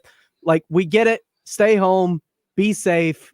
We'll see you next year. And take the positive publicity of that to combat the negative publicity you've just recently got. Because let's face it, the NBA doesn't get a whole lot of publicity in the first place. And what they've gotten most recently is bad publicity. So why would you want to compound bad publicity on top of bad publicity? James, if you went to training camp and caught COVID, got sick. Yep. Is that a football-related injury or not? Did it happen during football? Hard to prove. The NFL Players Association would like to have that answered. If I get sick while I'm playing during training camp, are you just going to cut me? Is this considered a non-football injury? Or is it a football injury where you can't cut me and you got to take care of me? That's just one of the many questions that the NFL Players Association has for the NFL as training camp is just around the corner. Lots of things need to be hammered out, and I'll tell you, they're not even close. We'll talk about the discussions that are going on as we speak between the NFL and the Players Association as we try to get a preseason started here in the next couple of weeks. Coming up here next, you're on the Blitz, 1250 ESPN San Antonio, 94.5 FM and on the go at ESPNSA.com. There's only one way to do Saturdays with the Saturday Morning Hangover with RJ Ochoa and James Pledger. Getting you ready for all the weekend's games and then some. Saturday mornings 9 to 11, 1250 ESPN San Antonio and 94.5 FM. Jason Minix here for BSG, the company that brings you the best in home security and smart home technology. You know, we moved into our new house in January, and BSG not only did my home security system with the outdoor camera surveillance, all that good stuff, they did my surround sound speaker system with the speakers in the ceiling, everything. It is so cool. And then the smart home technology, my AC thermostat, automatic outdoor lights, automatic garage door opener, the sprinkler system, and it all works on the same app. It is so cool. BSG Texas has so much in smart home technology, including Wi-Fi mesh networks that we can all use. It's not an extender. You see, a mesh network is 100% just like you're right next to the router, so you can eliminate the buffering wheel that we all see when streaming or online. You don't have a bunch of cables running all over the floor, so if you're working from home or about to homeschool, you need the good internet service. Get that Wi-Fi mesh network from BSG. They're a great local company that has been in San Antonio for over 20 years. No gimmicks, no high-pressure salespeople. Protect what matters most, your family and your home. For home security and smart home technology, call BSG, 210-877-1222.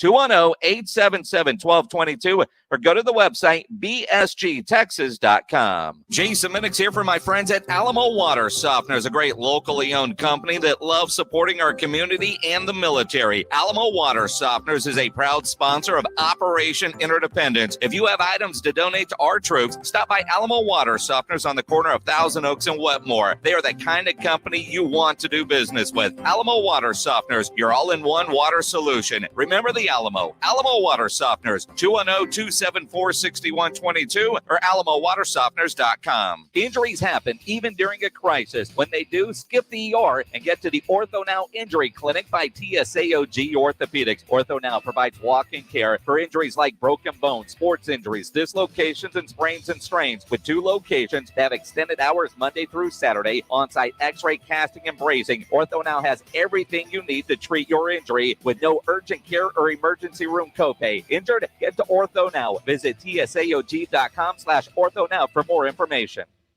Everyone loves Rico's nachos, but not everyone enjoys them in exactly the same way. If you're a kid at heart with no nacho rules, you're a nacho rebel. Crispy nacho chips, cheesy molten goodness, and spicy jalapenos are just the beginning. You and your rebellious mind can come up with all kinds of toppings. Explore your nacho creativity with Rico's Nachos. Rico's products are available at H-E-B, Walmart, and other grocery and club stores. For more info, go to ricos.com. Rico's, how to nacho. The die-hard batteries you know and trust are now at Advance Auto Parts. That means all the reliability, durability, and power you expect now come with free testing, free installation, and the unrivaled expertise of advanced team members. And you don't even need an appointment. When it's time to hit the road, stop by Advance Auto Parts to start strong with a die-hard battery. Advance your auto at Advance Auto Parts and participating CarQuest locations. See store for details. Think about this little bicycle bell. It may seem small, but it comes from a small business, one of thousands on eBay. Powered by people, millions of people, all over the country, all working to get you exactly what you want, so your little one can safely ride her bike all summer long. That's no small thing. That's everything.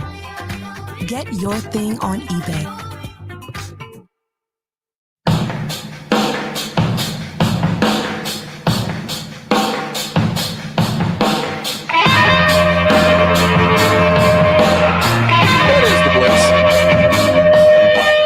Welcome aboard ESPN San Antonio. I'm Rob Thompson. Jason Minnick's taking the day.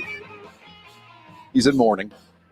Dak Prescott is a Dallas Cowboy. No fear. This time next year, though, we're going to be having a different talk, I get the feeling.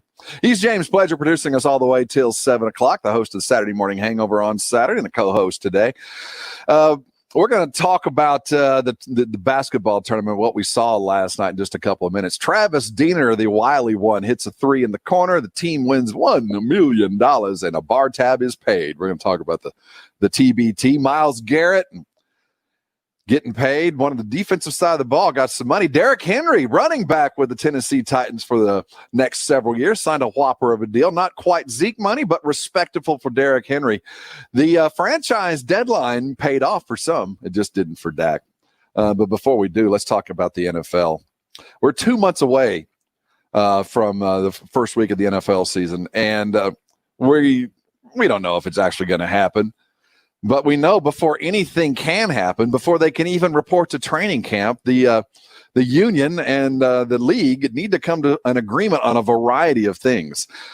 First and foremost is safety. I mean, the league needs to assure that the players are going to be safe, that the testing will be available on a regular basis, and there's some question there. But then you just get down into the nuts and bolts of playing football. And one of the common issues, of course, with football is injuries. You're going to get hurt in a contact sport like that. NFL players want to know, if I come to your training camp and if any point during the season I come down with COVID, are you going to treat me as a player? Because this isn't an injury that I sustained on the football field. This will be something that I caught while participating with you, or maybe not. We'll never know, quite frankly, how you got it. Should it be considered a football injury? Absolutely it should. If you report to training camp and if you report to the games, and if at some point you test positive for COVID, the NFL, one, it just doesn't pass the smell test, and two, it just how are you going to get guys to show up if they know if they get sick immediately? They not only could deal with long-term treatment that the NFL will not cover because they will be released because it was a non-football injury, but they might be dealing with effects that will linger for years. We just don't know. I think the first fix and the easiest one is for the NFL to agree. Yeah, if you come down sick, we're going to take care of you. You're not going to get cut. It will be considered a football-related injury. I look at it too, and that's the difference.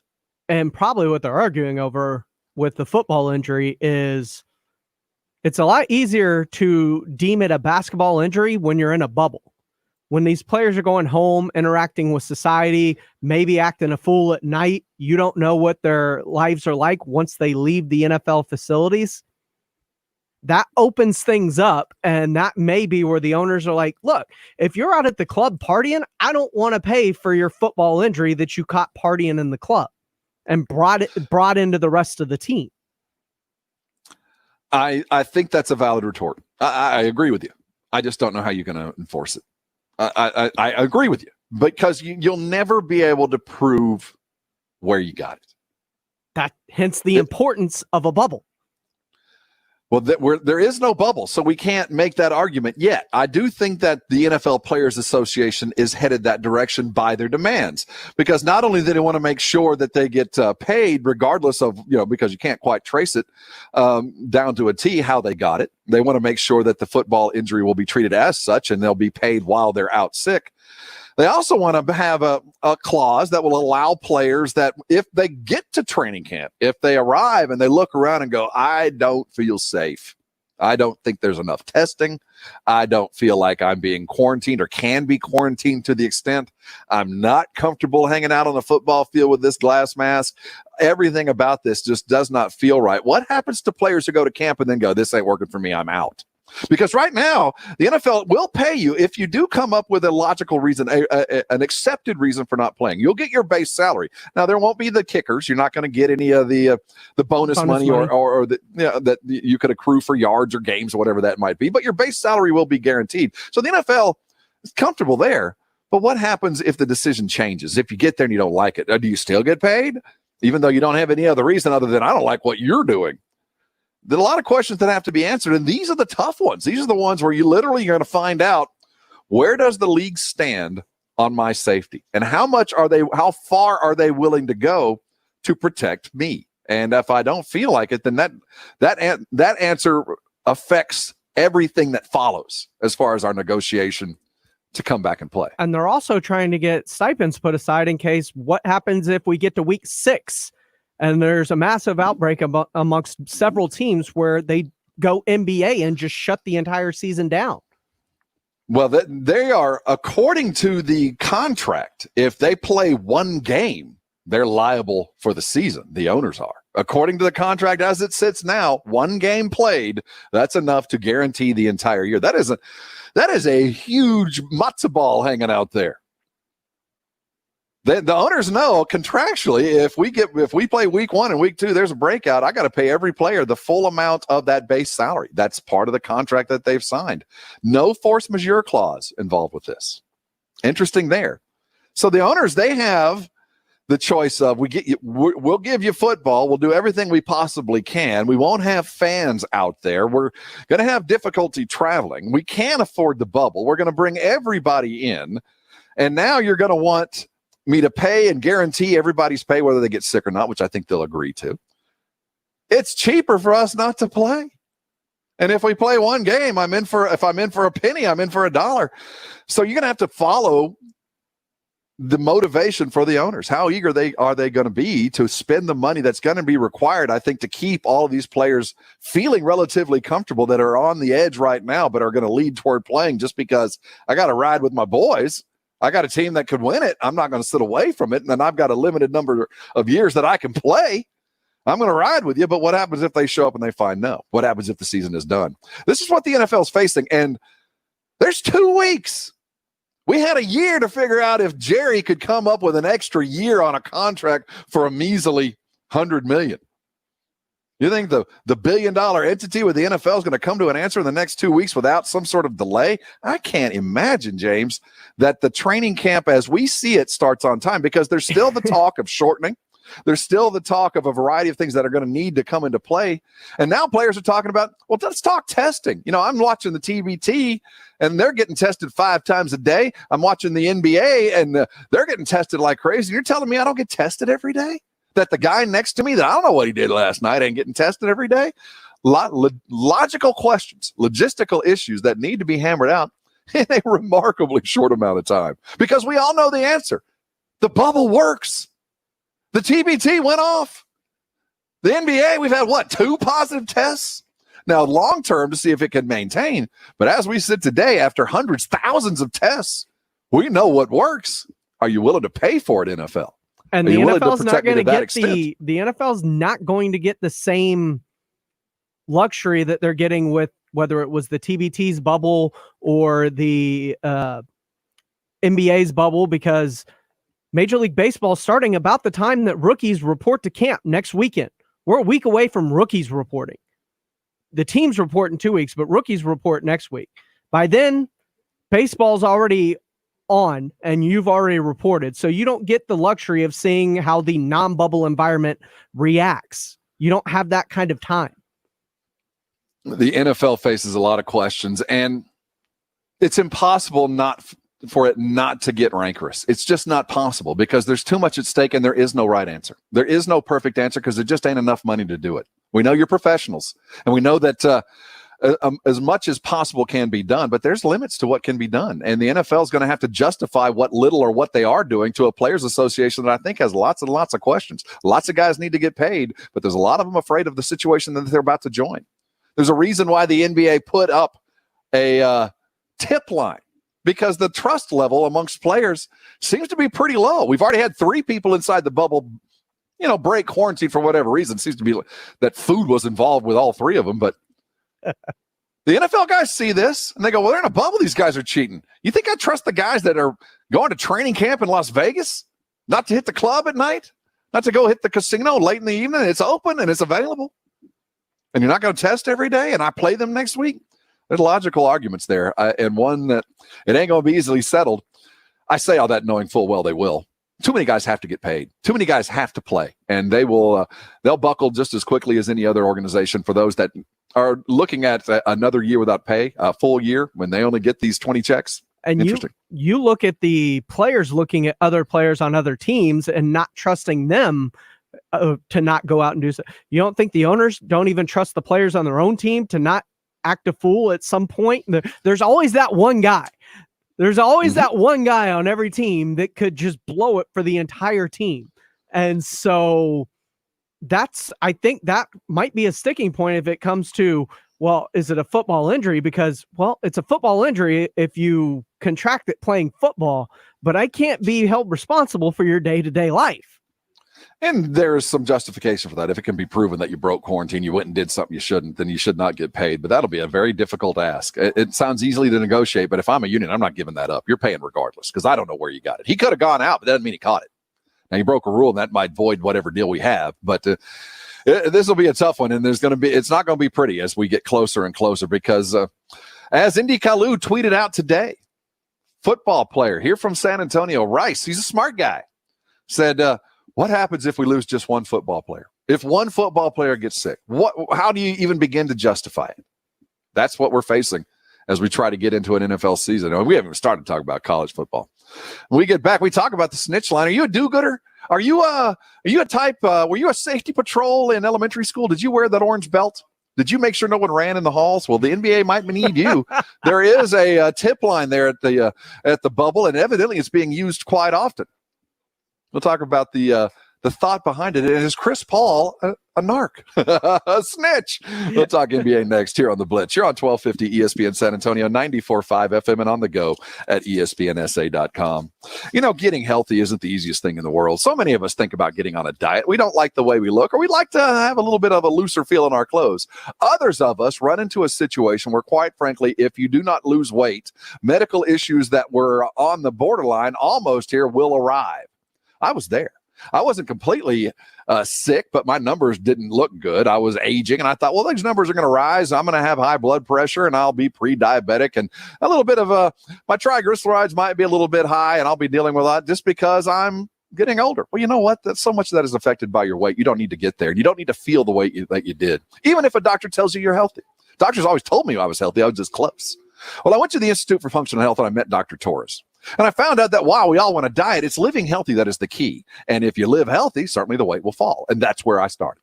See, I found out they put together a medical plan for me. It's not a one-size-fit-all. It is my chemistry. It is my biology and how it affects how I lose weight. And the doctors found that. And Dr. Torres offered me a playbook, a plan that has worked. There's nothing more confidence building than knowing that there's something in your hands that absolutely works. You've got past performance. You can affect future returns.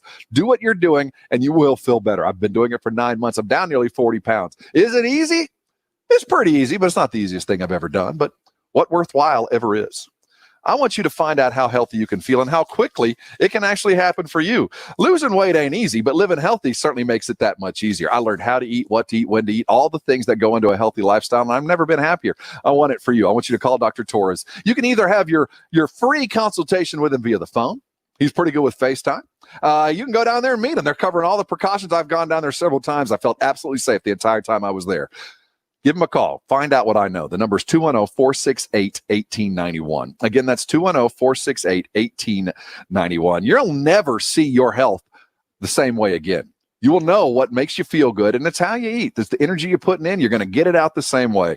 Call Dr. Torres. Get on the plan. Lose weight. Live healthier. In these crazy times, take care of what you can take care of. Fix what you can fix. Get yourself healthy. Call Dr. Torres and the Institute for Functional Health.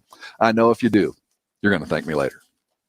Nails on a Chalkboard has more listeners. Dan Levitine, weekdays 9 till noon, only on San Antonio Sports Leader. 1250 ESPN San Antonio and 94.5 FM. All day, every day. Do you have a retirement plan? No matter your age or how close you are, you need a plan to make sure you don't run out of money. Hi, this is Daryl Lyons from Pax Financial Group. We have the experience and tools to crunch your retirement numbers and get the answers you need. If you have a plan, let us double check your numbers. Call us at 210-881-5700. That's 210-881-5700 or online at paxfinancialgroup.com. Investment advisory and insurance services are offered by Pax Financial Group. Imagine a coffee cup. It may seem small, but it comes from a small business, one of thousands on eBay. Powered by people, millions of people, all over the country, all working to get you exactly what you want. And that's no small thing. That's everything. Get your thing on eBay.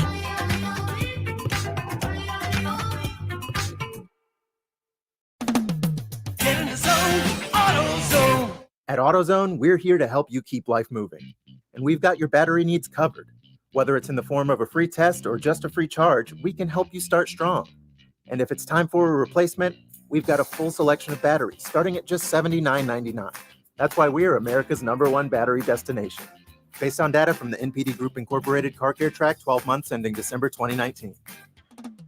Get in the zone, AutoZone.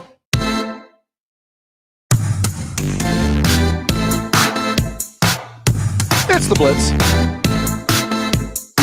Here on 1250 ESPN San Antonio, 94.5 FM, on the go at ESPNSA.com, wherever you are. Hope you're having a fine hump day, fine Wednesday afternoon. If you've missed any of the Blitz, it's easy to find. Go to ESPNSA.com, the AA Best Bail Bonds Audio Vault. It's available to you. Basically, it's our archive. You can go in there and catch any part of the Blitz you might have missed. You can use it as your podcast. You can listen on your way home, on the way to work the following morning. We get you all the news. And then if you're trying to find that news, go to ESPNSA.com. In the 6 o'clock hour, we're talking Dak Prescott. He is not a long-term Dallas Cowboy yet. He will be franchised, make that $31 million. No contract was signed today. The deadline did pass with Dak becoming a franchise quarterback. Myles Garrett got paid yesterday. We're going to ask a question. If you were a defensive coordinator, I want you to consider this. If you were a DC, and you were starting a brand new franchise. San Antonio finally got the franchise. What would we be? I'll go with the Toros just to give it a little bit of local flavor. And as the defensive coordinator for the San Antonio Toros, you had a fantasy draft the likes of which you'd never seen before. You could literally pick the best cornerback, the best edge rusher, or the best interior lineman on the defensive side. You can pick one. You don't get all three. You get one. What would you take? Given the modern NFL, we know Aaron Donald got paid a whole lot, and he might be the best player pound for pound, inch for inch, effort for effort, talent for talent of anybody in the league. You got the Khalil Macks of the world. You got the Myles Garretts of the world. You got your shutdown corners. There's several of those. Which one would you choose? We're going to talk about that a little bit after 6:15. And I thought the SI swimsuit issue came out in February. I know that Sports Illustrated really isn't even a magazine anymore. I guess they do make a couple of, physical magazines a couple times a year maybe. But Sports Illustrated has offered us their latest swimsuit edition. I didn't even know that was still a thing. I'm surprised, quite frankly, that it is. I'm not against it, not for it, but it is what it is. And they're trying to be inclusive. We've got transgender. We've got the typical bathing suit models. We've got a 56-year-old model. The Sports Illustrated issue. We're going to talk about where it stands in the modern world. It almost seems kind of awkward to even talk about. Are we allowed to do this, James? Is this something that in this day and age we're allowed to talk about the cover of the swimsuit edition? I don't know. We're going to look into that possibility. And if you're a Tar Heel, you might be changing your name. I guess a lot of universities and franchises are dealing with the ramifications of a mascot or a team name that was chosen in a different time and a different era that, quite frankly, isn't applicable. Turns out Tar Heel might be one of those. I know Rangers is in debate, whether it's professionally with the Texas baseball organization, which, by the way, laid off 12% of their workforce today. San Antonio College has a Rangers. Not Worthy anymore. of change. Not Done, anymore. huh? They don't. They took it away. We'll see if the Texas Rangers said they're not changing. I wonder if Tar Heels will happen too. We're going to look at all that. But first, the Dak Prescott's not under contract. $31.5 million. He has been franchised. James, as we got going today, first thing we hear, first thing in the morning, is there hadn't been any substantive talks in months. Yeah, there's been some behind the scenes kind of going back and forth. But for the fact of the matter is, Dak knows where the Cowboys are. Cowboys know where Dak is, and nobody's agreeing to anything. So there was an offer that Jane Slater tweeted out earlier of the NFL Network that had dollar values, James, that fit what we thought would be appropriate for Dak Prescott. Now, what we think is appropriate and what Jerry thinks is appropriate is one thing. What Dak thinks is something entirely different. The numbers look good, James, but we don't know how long the contract is. We're still talking about $100 million, though. 110, 70 in the first 2 years, 50 guaranteed, 33 to 35 annually were the numbers that Jane Slater reported were the final contract offers. And the thing that I found most intriguing about that was sounds eerily similar to the numbers we were talking about a year ago when this whole thing started. Doesn't seem like Jerry budged off his numbers much at all. And we talk about him crumpling all the time. Dak Prescott going to be the quarterback of the Dallas Cowboys in 2 years. When we start the 2021 season, will number 4 be taking the snap? I think so. But it's, if I was to put a percentage on it, it's less than it was 3 hours ago. I think we all agree with that. I think that the long-term relationship between the Cowboys and Dak Prescott suddenly had a couple of years chopped off. I think if we looked at the scenarios here, there's certainly some good ones. And I think it plays into the idea that Jerry knew a year ago what he was going to play Dak. And as the financial ramifications of the COVID shutdown and the lack of fans and the $1 billion that will be lost, the flat salary cap, and when we say flat salary cap, keep in mind, the only reason it will be flat and not shrink is if the NFL actually borrows against future earnings. They just dip into what would need to be essentially paid back later, because they're not going to shrink the cap. It would. There's guys under contract. There's no way they could do that, which they're expected to do. So yeah, that's the expectation. And there's no way that they won't. They're going to have to. Or a negative cap is catastrophic to the Players Association. Just catastrophic. And to the NFL, to get under the cap would mean player movement the likes of which we've never seen. It won't happen. So it'd be fun. It would be. That would be great radio. It would be the equivalent of relegation. Where, all right, you can't afford them, throw them back out there. We'll all bid on them. It'd be the every 3 years in fantasy football where that one keeper guy finally comes available. We'd get all those guys at once. So, yeah, it would be extraordinary, but that's not going to happen. So Jerry looks at this and looks at a Dak Prescott and knew exactly what he was worth, and I think it's more about what he's seen on the field, because as is typical with the Dallas Cowboys, there's always a but. There's always, but this would have happened, but. And when you looked at the last couple of years, the argument, especially last year, was Jason Garrett's offense is pedestrian at best. Mm-hmm. How do you run up the number of yards and throw for the touchdowns that you did and do everything offensively that puts you in the upper echelon and have 2 games where you didn't even score a touchdown? How is that even conceivable? Well, is it play calling? Is it injuries? Is it skill? All those come into play. Well, Jerry looks at this and goes, all right, well, the consistent problem here was either Jason Garrett and his play calling, with this the bad call at bad time and a young quarterback that wasn't capable of either checking out of the play or making that play. Play calling would have helped. Or it was a quarterback that was just incapable of enacting the plays that the head coach actually wanted to do. Or maybe it's other guys. Maybe it was the wide receiver. Maybe it was Amari Cooper so banged up he couldn't even get in on the money plays at the end of the season. Maybe it was the offensive line. They just couldn't get the blocks. Guys were hurt. It just wasn't going to happen. Maybe it was Zeke being Zeke. But whatever the case is, there's only a couple of things that could be fixed by the owner. One is, let's find a new play caller. Let's find a new offense. He did that.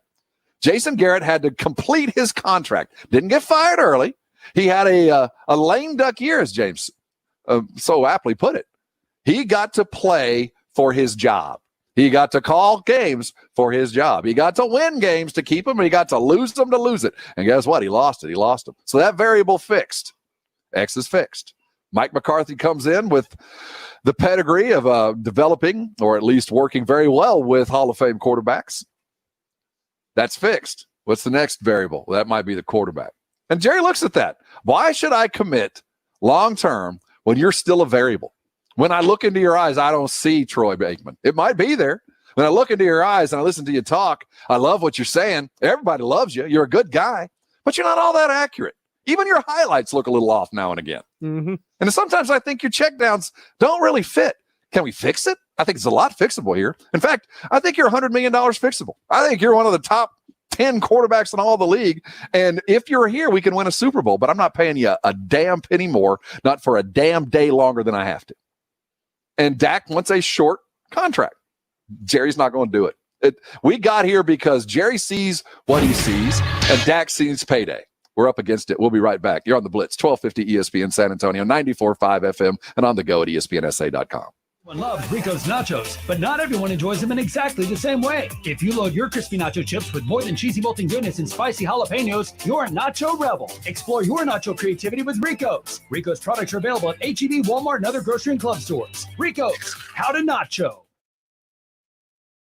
Nobody's more proud of what Diamonds Direct offers than our own staff. Our standards are the highest I've ever seen in the business, and I've been in this industry my entire life. Not only do we have the most competitive pricing in the industry, but the whole package that you get with it is incomparable. One thing that always surprises clients is how much further their budget will go with Diamonds Direct. But way beyond value, what we're most proud of is our total commitment to each and every customer. We go above and beyond for our customers so that they feel valued and they know that they're valued. We are really focusing on not making a sale that day. We want to make a friend forever. It doesn't matter what size diamond that you're looking for. We're going to take care of you, and we're going to make you feel fabulous. The philosophy to take care of the customer is just amazing. When clients come in, I think what they can feel is our passion. The electricity that you get in here, everybody's happy. It's such a friendly environment. Diamonds Direct. And you can feel that energy and that happiness every time you step into our showroom. Come see and feel the difference. Your love, our passion. At the shops at La Cantera.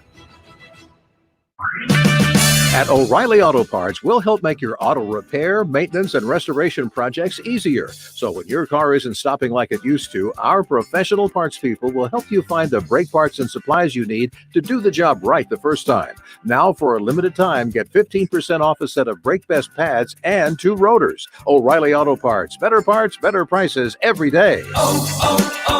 O'Reilly Auto Parts.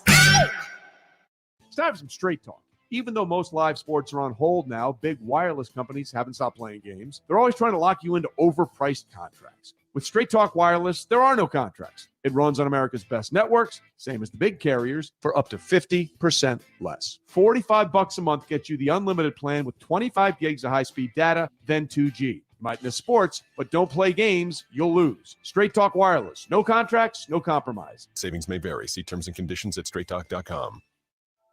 30 for 30 podcasts offer captivating storytelling, going beyond the field to explore how sports, competition, athleticism, and adventure affect our lives and our world.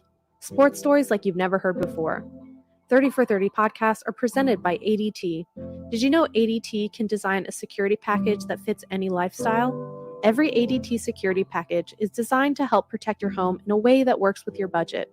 Visit ADT.com to learn more. For everything Cowboys. Touchdown Cowboys! 1250 ESPN San Antonio and 94.5 FM, where the pros play. KZDC San Antonio. Jason Minix, Rob Thompson, the Blitz. It is the Blitz here on 1250 ESPN San Antonio, 94.5 FM, on the go at ESPNSA.com. Don't mind them brake lights. We'll get you all the way home. We're taking you all the way till 7 o'clock. He's James Pledger, comfortably ensconced in the glass box of fun. I'm Rob Thompson, sitting on top of a hot Thompson Hill, though not as hot as it's been all of the week. A little breezy day, but we made it. We made it. It's Wednesday afternoon. It's downhill from here. This hour, we got a lot to talk about. Dak Prescott, of course, has been the topic of conversation today. He did not sign a new deal. Is franchised at 31-5. We'll see the ramifications. Now, the Dallas Cowboys, whether Jerry loves him some Dak, doesn't love him some Dak, are up against it next year. They don't have the money as we sit right now to pay Dak Prescott the amount that they promised him at 4:01 p.m. Eastern time when they didn't offer him a contract. He was franchised at 31.5. James, exactly where did the Dallas Cowboys sit? Well, pay the salary cap as we enter this season is set at a robust $198.2 million. The Cowboys have $11 million under the cap right now. If we fast forward this to 2021, usually the cap would grow by about 6%, which would increase the cap to about $215 million.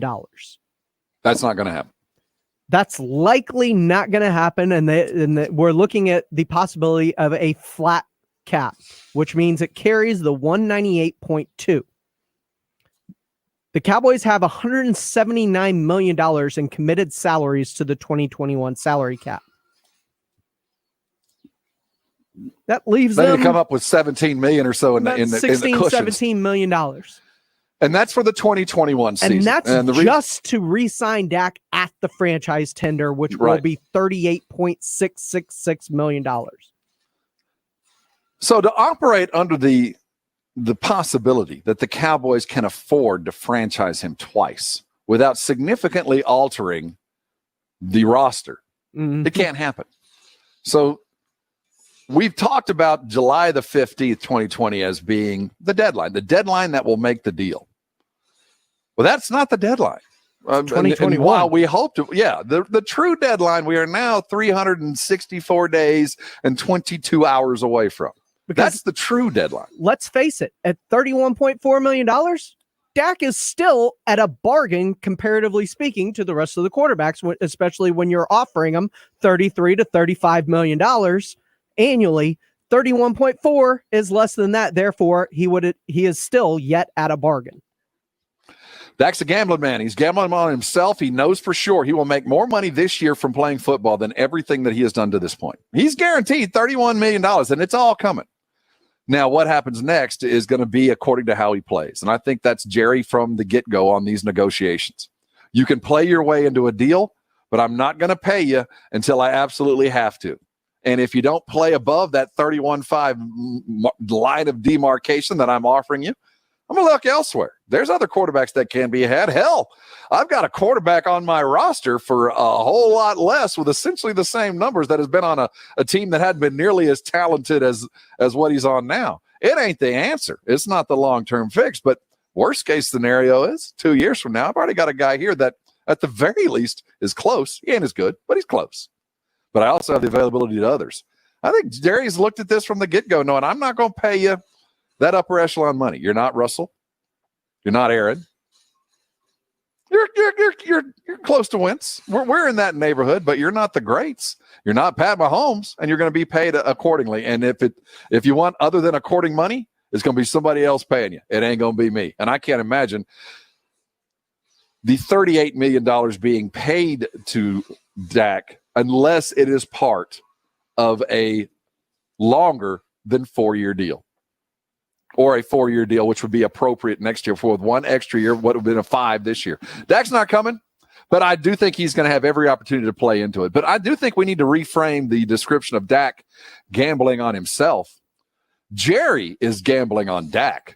Jerry's the one gambling on Dak. Jerry has decided I'm going to go ahead and take a hit at 31.5. Give me another card.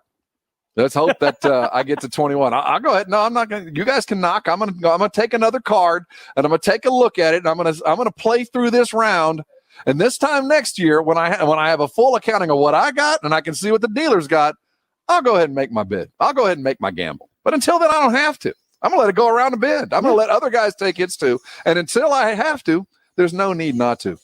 I think that's where he has been from the beginning. And the fact that we have heard absolutely nothing from Jerry or Steven, I mean, literally absolutely nothing, tells me even more that they were dug in a long time. And that last offer, the final offer, had been offered a long time ago. There had been no changes to that. And Dak knew what was coming, and there was no reason for there to be lines of communication other than to keep the press active until 3:00 today.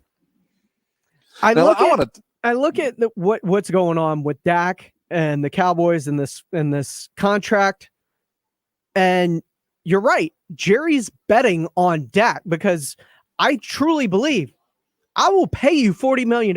You go out and get me to a Super Bowl next year, I'll give you $40 million. I'll give you a 4-year, I'll give you whatever you want. But to this point, you haven't made it past the divisional round of the playoffs. Jared Goff's made it further than you. I think we have not given Jerry enough credit. Now, I say that knowing full well that he could have avoided this calamity. He could have avoided this a long time ago, but he chose not to. Now, whether he chose and it's worked out exactly according to his plan, that he decided a couple of years ago that he knew that the salary cap would end up costing him, or at least the franchise tag would probably end up costing him $70 million, and he was willing to go there, but nothing more until I have a long-term commitment. Or he just screwed this thing up and haphazardly signed guys as they became apparent, as they became available. He signed Tank to a deal that, well, I'm glad it happened. And he signed Zeke to a deal because it made for good press. It made for good coverage as the season began. Taking care of Zeke, who's working out down. It was everything that was Cowboy-esque. It looked good. It looked like he went to save it, and he was going to suffer the slings and arrows of overpaying or running back that, quite frankly, by most measures, had not lived up to his contract, at least on the way that he acted away from the field. I don't think we can ever take away the fact that Jerry screwed this thing up, but the long-term effect has been exactly where he wanted to be. The ball's in my court. I decide. You don't. I decide whether you're a long-term quarterback, and it'll be on my terms. You got to play up to it. You play up to it, then my terms will be met. You get me a couple of playoff wins, my terms will be met. You prove that my hire of Mike McCarthy was the right one and he has developed you, my plans will be met and you will get paid. Until that happens, it ain't going to happen. Congratulations, Dak. You're gambling on yourself. Hell, I'm risking a whole lot more on you too. I hope it all works out. That's where they sit today. The franchise time came and went, and big-time guys did get signed. Derrick Henry signed a pretty good deal. Not quite Zeke money, but he got himself a long-term deal, and for a running back that takes the abuse that he will take, good deal for both parties. Derrick Henry getting paid, going to be around for the Tennessee Titans for the next several years. Myles Garrett signs a whopper of a deal. Defensive money is going crazy. I mean, as much as quarterback pay is escalating, defensive guys from Khalil Mack on are really worth their money, and Myles Garrett got it. And we know what the Myles Garrett contract proved to me, James? That locker room justice is so much stronger than NFL justice. When the Cleveland Browns decided that they would play Myles Garrett, less than a year away from him literally assaulting a quarterback on the field with a deadly weapon, tells me that the Cleveland Browns said, yeah, Mason Rudolph's a liar. Yeah, what Mason did is entirely excusable. What we saw Myles Garrett do, yeah, he had to pay a price, but can we understand why he did it? Yeah, we're with you. Did you have to pay a price? Yeah, but it was a Pittsburgh Steeler. And damn it, he deserved it. Here's $100 million. Enjoy yourself. The locker room justice is always better than NFL justice, because now we know what the league thinks of Mason Rudolph, or at the very least, the Cleveland Browns and the hated enemy that is the Pittsburgh Steelers. We know what they think. And while it wasn't a bounty, it did not affect Myles Garrett in the least. In the least. He got a whopper check less than a year away from him could have killed the dude on a field. Remember how upset we were? I think Cleveland did their research, did their due diligence, and found out, the boy probably deserved it. Here's the thing, probably brought it on himself. How many players entering their prime have done something foolish and been reprimanded by the league, but when it comes time to, pony up that money, they still get paid? Justice. Locker room justice. I think talent just trumps everything. Yes, it does. You can met out as much punishment if you want, but if I'm accepting the punishment, that's one thing. If I understand why I'm getting punished, that's another. Yeah, they accepted the punishment, and they also know why it shouldn't have happened. They paid him that kind of money. I think that showed respect to him, and I also think that showed a fair amount of disrespect to to Mason Rudolph and what occurred there, because I've never thought of it. I mean, we were questioning whether the dude should even play this year. Remember what we were talking about? There was a lot of thought like, dude, if you'd have killed him, the black mark on the NFL, we'd have never seen the end of this. The suspension should be a year. It should be this. It should be that. Well, less than a year later, he signs a $125 million deal and will be a Cleveland Brown for life. I was looking at because First Take was obviously talking about this morning. They showed the highlights of what had happened. I forgot that Mason Rudolph almost broke Myles Garrett's neck trying to twist that helmet around while his head was still in it. Well, if he was anything other than Mason Rudolph, there might have been a threat of a broken neck. I don't I've seen that tree trunk above Myles Garrett's shoulders. I get it, but there was that was the way you saw that helmet spin around and then his neck tighten up as he was fighting it. I was like, dude could have broke his neck the way he was trying to spin that helmet around. It was heinous. It was callous. It was ugly. Browns don't care. They're paying him. Myles Garrett's getting paid. If you were a defensive coordinator, you could draft yourself a Myles Garrett. You get one of the preeminent edge rushers in all the league. Can shut that down that side of the field just about every time. Or you could get a pocket collapsing two technique, tackle the likes of Aaron Donald that is unstoppable, but maybe not the access to the number of stats that a edge rusher can get. Or would you go for a cornerback? How would you start your defensive team in the modern NFL, given your opportunities to draft the very best at one position?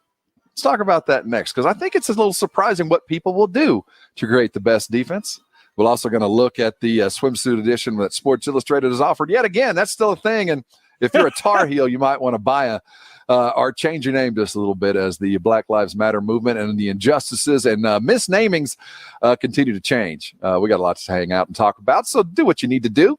But be back in just a few minutes. You're on the Blitz, 1250 ESPN San Antonio, 94.5 FM, and on the go at ESPNSA.com. Join ESPN San Antonio and Kitchen Designed by Giovanni for Operation Interdependence. For a complete list of items needed and drop-off locations, visit ESPNSA.com. Brought to you in part by Airtron Heating and Air and the Institute for Functional Health. Jason Minix here for Alamo Water Softeners, a great locally owned, family-run business by the Townsends. You know, at Alamo Water Softeners, they love supporting our community and the military. That is why Alamo Water Softeners is a proud sponsor and collection point for Operation Interdependence. If you have items to donate to our troops, drop them off at Alamo Water Softeners. They're on the corner of Thousand Oaks and Wetmore. And if you need a water softener, and we all do in San Antonio because we have some of the hardest water in the country, call Alamo Water Softeners at 210-274-6122. Clean, soft water is a key part of us getting through COVID-19. And Alamo Water Softeners, not only will you get that soft water, you're going to save money. An Alamo Water Softener can double the life of your appliances, and you'll see a 20 to 30% savings on energy used by your water heater. Call 210-274-6122. Mention my name, Jason Minix, and you'll receive free basic installation. You'll also get a free reverse osmosis drinking water system with the purchase of select new Alamo Water Softeners. They're the kind of company you want to do business with. Your all-in-one water solution. Remember the Alamo Water Softeners, 210-274-6122 or alamowatersofteners.com. Everyone loves Rico's nachos, but not everyone enjoys them in exactly the same way. If you're a kid at heart with no nacho rules, you're a nacho rebel. Crispy nacho chips, cheesy molten goodness, and spicy jalapenos are just the beginning. You and your rebellious mind can come up with all kinds of toppings. Explore your nacho creativity with Rico's Nachos. Rico's products are available at H-E-B, Walmart, and other grocery and club stores. For more info, go to ricos.com. Rico's, how to nacho. Nobody plans on getting arrested, but it happens. Get out of jail fast by calling my good friend Albert and his great staff at AA Best Bail Bonds, 210-225-2121. You don't have to call attorneys or anybody else. Don't be forced into a PR bond. If the jail offers you a PR bond, make sure you understand the conditions before accepting it. Call AA Best Bail Bonds. Nobody beats their price. They have payment plans and are open 24/7. Call AA Best Bail Bonds, 210-225-2121 or mybestbailbonds.com. License number 149. If you're a bacon lover, I've got great news for you. This is Michael Kilbasa with Kilbasa Smoked Meats. Our authentic dry-cured bacon is now available at grocery stores near you. We make it the old-fashioned way with the finest pork bellies and our legendary spice blend. We don't pump it full of water or chemicals like other brands. All you get is thick, savory slices of delicious bacon. I hope you'll give it a try, and if it's not the best bacon you've ever eaten, I'll give you your money back. Kilbasa Smoked Meats, slow-crafted in Texas since 1949. Getting to work is a little different right now. Your new commute may be to the kitchen, or the couch, or the basement. If your commute has changed, you could be saving money on car insurance. With pay-per-mile car insurance from Allstate, you get the same reliable coverage you'd expect, but only pay for the miles you drive. Drive less, save more with Allstate. Visit allstate.com or call an agent for a quote. Price based on driving behaviors and includes a daily rate subject to terms, conditions, and availability. Allstate Fire and Casualty Insurance Company and its affiliates. Capital One knows life doesn't alert you about your credit card. Hey, couch surfers, we've got nonstop tunes to keep you rocking while you work. Oh, and Colleen, yes, you Colleen with a K. Your free trial of Movie Plus ends tomorrow, and your card may be charged. Do you want to continue or cancel? So meet Eno, the Capital One assistant. Eno looks out for surprise charges, like when free trials expire, and helps if you need to fix them. Eno, another way Capital One is watching out for your money when you're not. Capital One, what's in your wallet? Limitations apply. Now they always say congratulations. Work so hard, forgot how to vacation. They ain't never had the dedication. It is the Blitz. Welcome on to ESPN San Antonio Hump Day Edition. I'm Rob Thompson. Jason Minnick's in the hole today, taking a personal one in the middle of the week. It's a downhill slide. We'll be back on Thursday. Jason Minnick's in full force as we look at the bubble. We got breaking news from the San Antonio Spurs. ESPN San Antonio. Breaking news. See, as we're on air right now, the Spurs are hosting one of their daily Zoom conferences offering players. We hear from Greg Popovich today that Trey Lyles had an appendicitis attack. His appendix attacked him. He will be out for the rest of the season. Should file assault charges. Well, I've had my appendix attack me, and that's a bad day. Trey Lyles, just go take care of your business, son. That hurts. And this is rough news for Trey. This was going to be an opportunity for him to really kind of cement his future with the Spurs in this 8-game run where we fully expect that youth will be served. Trey was going to be sitting in that lunch line getting a little bit. So it's unfortunate that he's gone. Tyler Zeller, your time is here. It is time to step forward, young Zeller, and pave your way to some long-term NBA fandom or NBA play. I hear Jeff Ledbetter's free again. Ledbetter's free. They lost the other night. We need to find us a big. You know, there was a couple guys in that TBT that showed quite well. But it's tough news. No Trey Lyles, who had been a very pleasant surprise last year. There'd been a series of errors with with Pop and RC, a couple guys signed, traded, moved for, good, bad, or indifferent. Your fault, my fault, nobody's fault. There was a lot of things that happened last year as far as talent acquisition that didn't go well for the Spurs. Damari Carroll was a mistake. We can go back to the Morris, whiff of a trade, the Davis Bertans leaving. But, Trey Lyles had showed up as a last-minute guy, left over as training camp was winding down. That worked out quite well. It looked like he was finding a way. And these 8 games could have surely shown what he could do with all those young wings and guards. They're going to be playing so many minutes that we expect. It's tough news for Trey, but it further cements our opportunity to draft in the top 11. So as a lottery type, it's tough. We'll see you in November, Trey. We got it from here. Well, it's tough in terms of what Trey Lyles is, because I think schematically, at least for the starters, he was a better fit than even possibly LaMarcus Aldridge because of his ability to step out. And we saw it while LaMarcus was out during the middle of the year. His ability to step out and space the floor opens things up for DeMar and DeJounte and the other slashers and mid-range guys that we have on this team. And he played well off of them, and we saw that earlier in the season when LaMarcus missed games due to that shoulder injury. I completely agree. He provides a skill that is important to what the Spurs want to do, because if you're not taking threes to get a three-point play, you're going to have to be headed toward the rim and in a position to get that old school and one. And if you're standing in the paint, it's very hard to get there. So Trey Lyles did bring that skill set, the ability to step out, open up the lane, make that second or third pass, the entry pass, set the high pick. Trey was had certainly earned the minutes that he was going to get, and also was going to have the opportunity to sign himself a deal to make him a Spur for the long term. But he won't be there. The expectation is now Rudy Gay might be getting a few more minutes than he expected. They're going to have to do some things that, quite frankly, might not be in his wheelhouse anymore. He's going to have to play a little bit more defense. He's going to be a little bit bigger, going to have to do a little bit of outlet passing. He's going to have to do some of the things that Trey Lyles was very good at, and maybe not as much as what he's good at is going to get buckets, because he'll be on the court with some different people now.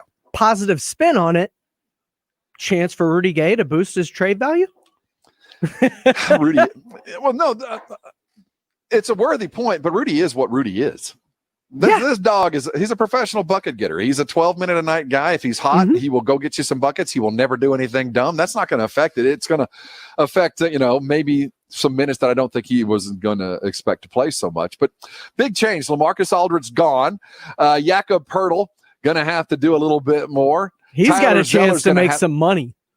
Absolutely. Jakob has said he's going to use these 8 games as a way to showcase himself, not only to the guys that are going to pay him here, but also around the league. And it gives him another chance. Maybe Luka gets a few more minutes now. Maybe Drew Eubanks now will be in a situation. Well, Drew's also in that boat of, we know who you are. We know exactly what you're capable of. And if there's room for you, we'll keep you. But if there's not, but the Luka one, all right. I'd like to see what the Young Bucks got after a year in the G League. And certainly you've got every bit of excuse to offer, because now that you're down one more big, you're down 2 of your starters going into an 8-game run trying to make the playoffs. Well, we know where we are now. If you're just joining us, Trey Lyles had a bout of appendicitis. I'm sure that he has been separated from that appendix, or will be post-haste. And he's out for the season. I have to go into that. Is it a bad TBT breakup bucket with his appendix? And never is a good one. Speaking as one that's gone through the breakup, no. And they normally leave you first. It's not your decision. You just wake up one morning and think somebody's kicked you in the side. Wonder why. This is the worst gas I've ever had in my life, and this isn't going away. That's tough news. And you know what? When my appendix attacked me, I was also in Orlando, Florida. I think it's in the water. We'll continue talking Spurs as the news is broken. I want to talk about defense. We've been teasing this for a while. When we get back, if you could draft an edge rusher, a defensive tackle, a pocket collapsing defensive rusher, and the likes of Aaron Donald, or a cornerback, the best in the business, shutdown corner, what would you draft first? I'm very curious, because the money is about the same anymore. No matter which one of those 3 positions, you're all going to get paid the same. Which one is most valuable to you? Has the league changed over the years? We're going to look at that in the SI swimsuit. So hang around. You're on the Blitz, 1250 ESPN San Antonio, 94.5 FM, and on the go at ESPNSA.com. We see you. We hear you. We denounce systemic racism. We condemn violence, inequity, and injustice. We pledge to use the power of our platform to spread facts and educate our communities. We will be the change that we are calling for. We are united for justice.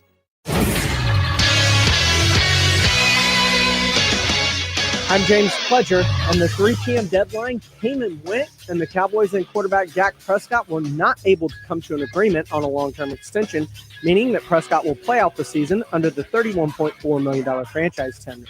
NFL Network's Jane Slater reports the Cowboys made a reported final offer of between $33 and $35 million annually, with more than $100 million in guaranteed money that Prescott did not accept. The Cowboys will now have to go through this again next offseason, where the franchise tag could climb to over $38.5 million. In Major League Baseball, the Houston Astros have tapped Lance McCullers and Josh James as their starters for the upcoming exhibition games against the Royals on July the 20th and 21st, while Justin Verlander is expected to get the opening day start against the Mariners on July 24th. In the TCL, the San Antonio Flying Chocolates won their 4th straight as they improved to 8-4 on the year, taking their series opener in Victoria against the Generals by a score of 2-1 last night. Jordan Thompson and Lee Thomas each drove in a run as Riggs Threadgill got the win, going 5 shutout innings. They'll continue the series tonight with first pitch set for 7:05. Finally, in college football news, Texas Longhorn linebacker Prince Dorba and long snapper Justin Mater both underwent arthroscopic surgery this week. Last Friday, Dorba sprained his knee during voluntary drills. Both are expected to return to workouts at some point during the preseason training camp. I'm James Pledger for 1250 ESPN San Antonio and 94.5 FM. We all need masks. You should have at least one mask by now, and you probably need more than one. You don't want to wear the same mask every day. You got to wash them. You got to reuse them. It's like wearing the same pair of socks. You need 4 or 5 of them. Get a mask for your car. Put one in your wife's car. You have one in the house. You got to have multiple masks. You need a mask. Go see Sam over at Sammy's Embroidery Club on San Pedro. He has the washable, reusable cloth mask, variety of colors, sizes, styles, even youth sizes. He's got those. If you run a business, you want masks for your employees with your company logo on it, he can do that with a minimum order of 25. If you're in the medical field and you need the surgical medical masks, the KN95s, Sam has them. Disposable surgical masks that are certified FDA and CDC approved, that Sam has those. So if you're at a dentist's office, a doctor's office, working in an urgent care center, standalone ER at a hospital, and you need masks, call Sammy's Embroidery Club, 210-824-3900. Sam has been supplying the masks for the city of San Antonio, for Bexar County, surrounding counties. He even has the contract for the state of Illinois because he is an approved vendor. You need a mask? Sammy's Embroidery Club is the place to go. His showroom is there on San Pedro, a mile inside Loop 410, next to Big Lots there across from the McDonald's. Or you could go to the website, samsembroidery.com. Better yet, call Sam. He's by his phone right now. He's the owner, and he's going to work with you on your project. 210-824-3900. 824-3900 for Sammy's Embroidery Club. At Fisher Investments, we do things differently, and other money managers don't understand why. Because our way works great for us. But it may not work for your clients. That's why Fisher Investments is a fiduciary, obligated to put clients first. It's the highest standard for a financial advisor. So what do you provide? Cookie cutter portfolios like the rest of us? No cookie cutter portfolios here. Fisher Investments tailors portfolios to meet each client's goals and needs. But you do sell investments that earn you high commissions, right? And make commissions when you make trades for your clients? No, Fisher Investments doesn't sell any commission investment products, and we never earn commissions on trades. So what's in it for you? Fisher Investments fees are structured so we do better when our clients do better. When it comes to helping clients achieve a comfortable retirement, we're clearly different. Visit FisherInvestments.com to find out why investors like you switch to us. Fisher Investments, clearly different money management. Investments in securities involve the risk of loss.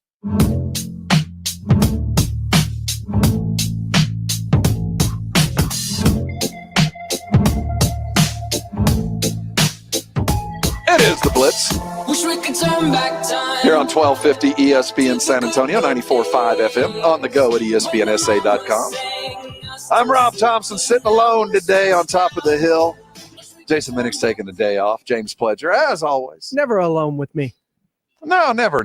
You are the essentially at work, as you always are, Natalie attired in a purple tie in the glass box of fun. If you want to prove that, go to ESPNSA.com. You can check out our live broadcast, our YouTube channel, every day from 4 to 7 at ESPNSA. You can watch us on Facebook and, of course, the aforementioned YouTube channel.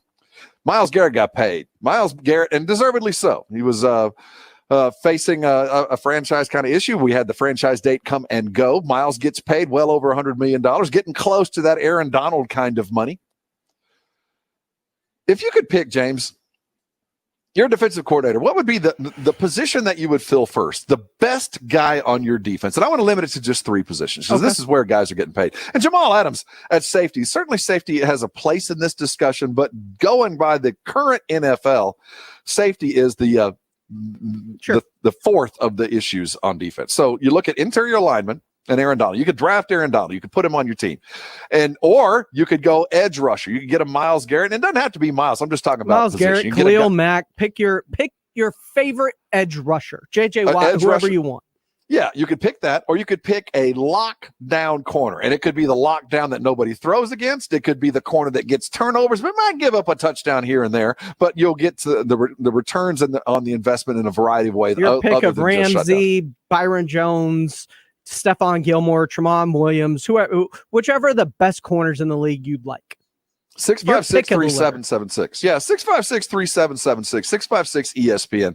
As I saw the Garrett money, I was astounded that Cleveland went ahead and did this, considering what he had done last year. But certainly, he's 24, warranted it, and he's got 25 sacks in his first 2-3 years in the league. So he is a dominant pass rusher that's also missed a few games due to that suspension. So those numbers should technically be higher.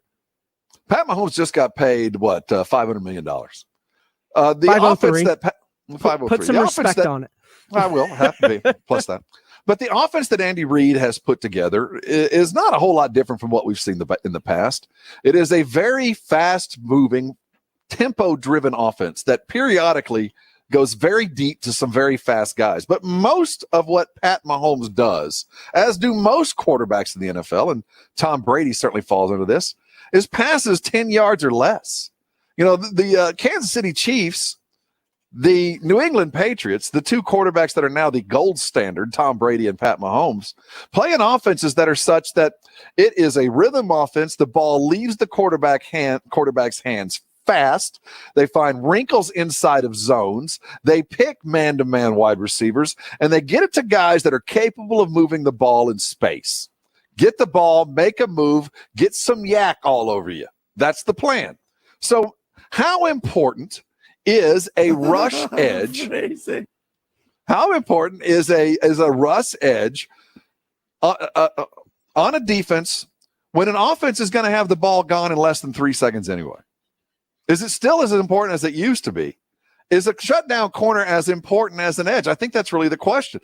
Is it more important to get to the quarterback in that short amount of time, or is it more important to shut down one side of the field and leave the rest of the field to be dealt with by lessers?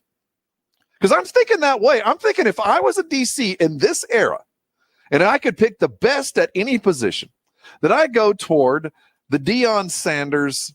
You pick everything after that. You pick your favorite. I'll get a turnover.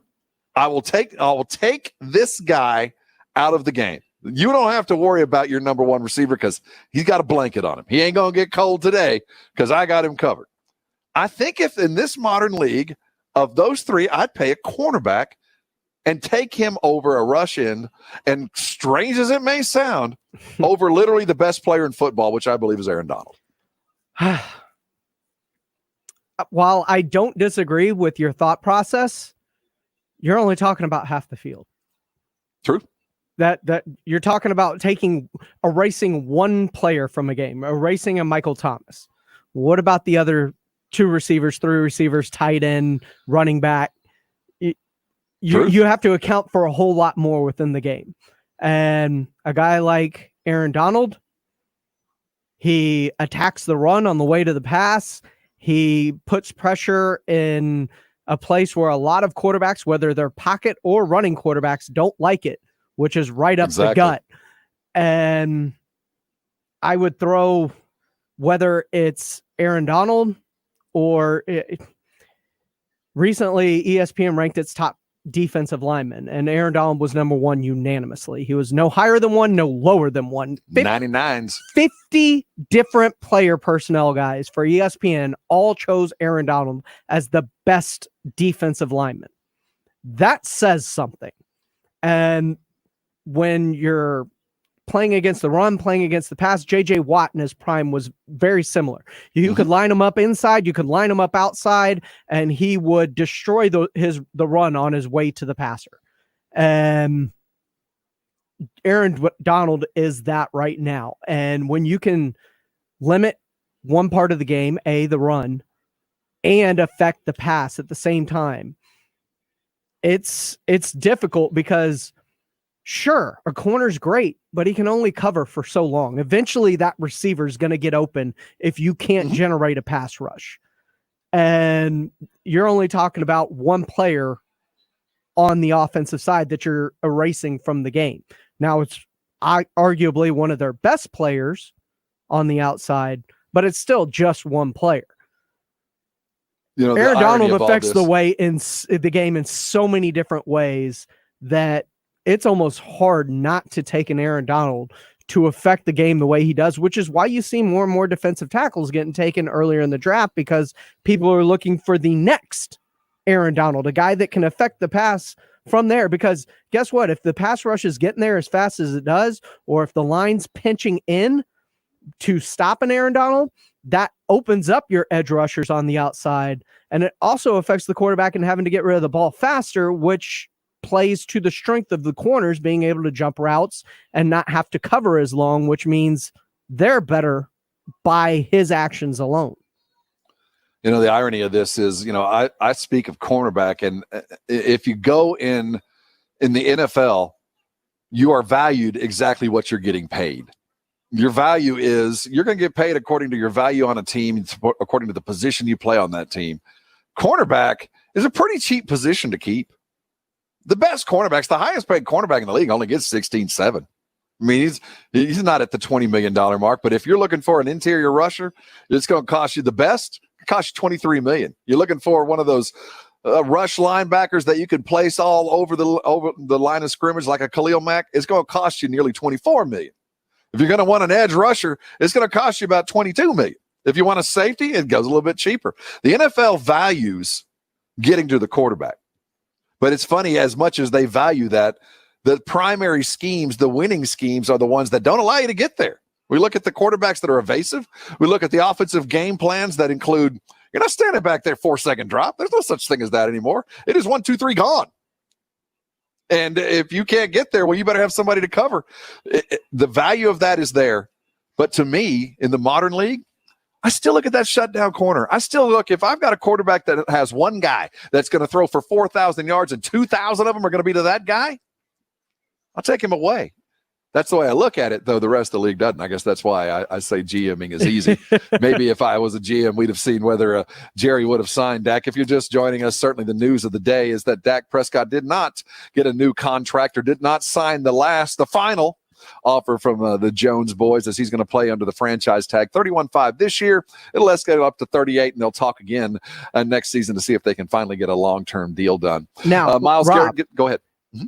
When you talk about the numbers and who's getting paid what, would you rather have an Aaron Donald or 2 shutdown corners? Or 2 shutdowns.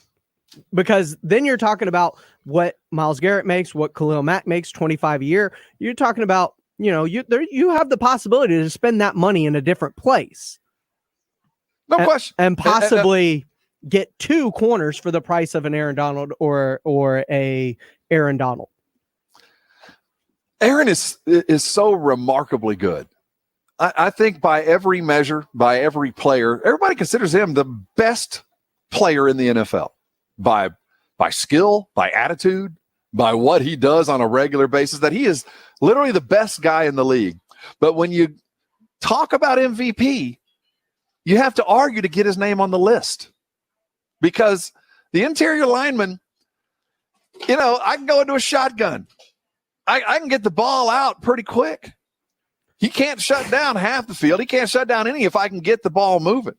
But that's the white whale, though. There's so few guys that can do that. Even the best, you can I think I can scheme around him for the most part. Is he going to get a sack or 2? Yeah, but I'll probably get a touchdown or 2 because I'm going to get away from him quick. When you talk about defensive players, to get their conversation even in the top 5 of MVP talk, you have to have a season like J.J. Watt, where he not only had 20 sacks, but also caught like 5 touchdowns as a tight end.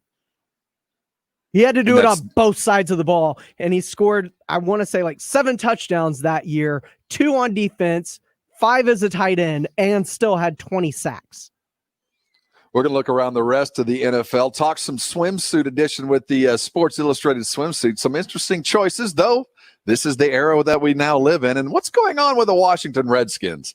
There's some news going to come out of here that's going to be bad. Why don't we already know it? And I'm not talking about the new name of the Washington Red Tails. We're going to talk about it next here on The Blitz. You're on 1250 ESPN San Antonio, 94.5 FM, and on the go at ESPNSA.com. No Justin Bieber bump music here. Stop it! Knock it off! San Antonio sports leader, 1250 ESPN San Antonio and 94.5 FM. All day, every day. Well, it's another hot day today in the triple digits. Not a good time for your AC to go out, and if it does, you call Quarter Moon Plumbing, Heating, and AC, 210-651-5899. This heat's going to put stress on your AC unit. If you've had yours for a while, haven't had a tune-up getting ready for these summer months, and it goes out, One company to call 24/7, Quarter Moon. You got plumbing issues, same phone number, 210-651-5899. At Quarter Moon, they are experts at worst case scenarios, and if your AC goes out in this weather, it is worst case scenario for you. Big job, small job, residential or commercial. Quarter Moon Plumbing, Heating, and AC has a great experienced staff that has earned an A-plus ranking with the Better Business Bureau, and they are green certified. 210-651-5899 is the phone number for Quarter Moon Plumbing, Heating, and AC. 651-5899 or online at quartermoonplumbing.com. Everyone loves Rico's nachos, but not everyone enjoys them in exactly the same way. If you load your crispy nacho chips with more than cheesy molten goodness and spicy jalapenos, you're a nacho rebel. Explore your nacho creativity with Rico's. Rico's products are available at H-E-B, Walmart, and other grocery and club stores. Rico's, how to nacho. Jason Minix here for BSG, the company that brings you the best in home security and smart home technology. Protect what matters most, your family and home, by calling BSG at 210-877-1222 or online at BSGTexas.com. We moved into the new house in January, and BSG not only did my home security system, they did my surround sound speaker system, my AC thermostat, outdoor lights, and garage door opener, and it all works on the same app. BSG Texas has so much in smart home technology, including Wi-Fi mesh networks that we can all use now. It's not an extender. Mesh networks is 100% just like you're right next to the router, so you can eliminate the buffering wheel we all see when streaming or online, and you don't have a bunch of cables running all over the floor. BSG is a local company. They've been in San Antonio for over 20 years. No gimmicks, no high-pressure salespeople. For home security and smart home technology, call BSG at 210-877-1222 or online at BSGTexas.com. Injuries happen even during a crisis. When they do, skip the ER and get to the Ortho Now Injury Clinic by TSAOG Orthopedics. Ortho Now provides walk-in care for injuries like broken bones, sports injuries, dislocations, and sprains and strains. With 2 locations that have extended hours Monday through Saturday, on-site x-ray, casting, and bracing, Ortho Now has everything you need to treat your injury with no urgent care or emergency room copay. Injured? Get to Ortho Now. Visit TSAOG.com/Ortho Now for more information. Thomas J. Henry is more than just a law firm. We are also one of the largest legal employers in Texas. And Glassdoor named us one of the best places to work in the nation 2 years in a row. We also give millions back each year to our local community through local sponsorships, events, and fundraisers. Learn more about us at tjhlaw.com. That's tjhlaw.com. San Antonio, Texas.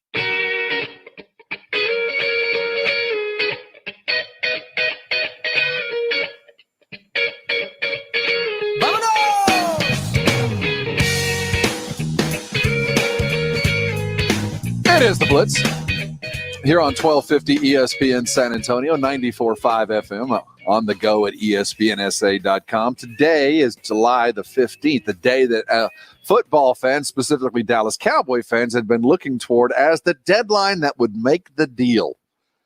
There had been an offer floating around. We know that the Cowboys, Jerry had been speaking with Dak for at least a year regarding a long-term deal. Today was the last day, today 3 o'clock here Central Time. If he hadn't signed a deal, it wasn't going to happen. Now, we heard earlier in the day, according to James Slater, the Cowboys had offered a deal, their final offer. Now, we didn't know how final it was and if this was a new offer, a changed offer, or was it the same offer that had been offered the final time? We didn't know that. But as the day has gone on and the fog of war starts to lift, James Slater is telling us that the Cowboys actually did have a little bit of a flurry of activity at the very end. Yeah, according to James Slater, Prescott was involved at the very last minute in an effort to secure this long-term contract and wanted to get one done, but it was just too late per Slater's sources. The deal on the table was for $33 to $35 million, as we've been saying all day, 110 guaranteed, $70 million in the first 2 years, 50 at signing. Now again, a lot of those numbers sound similar. A lot of those numbers sound similar, but the new numbers that we've heard in these are 70 over the first 2 years and 50 at signing. And again, we don't know the length here. We don't know if Jerry capitulated. I'm not going to say blinked, but we don't know if Jerry decided, all right, it's 4. here it is. This is my last adjusted offer. And the agent looked at it and said, we got 2 hours to go through 100 pages of this. This is not enough time.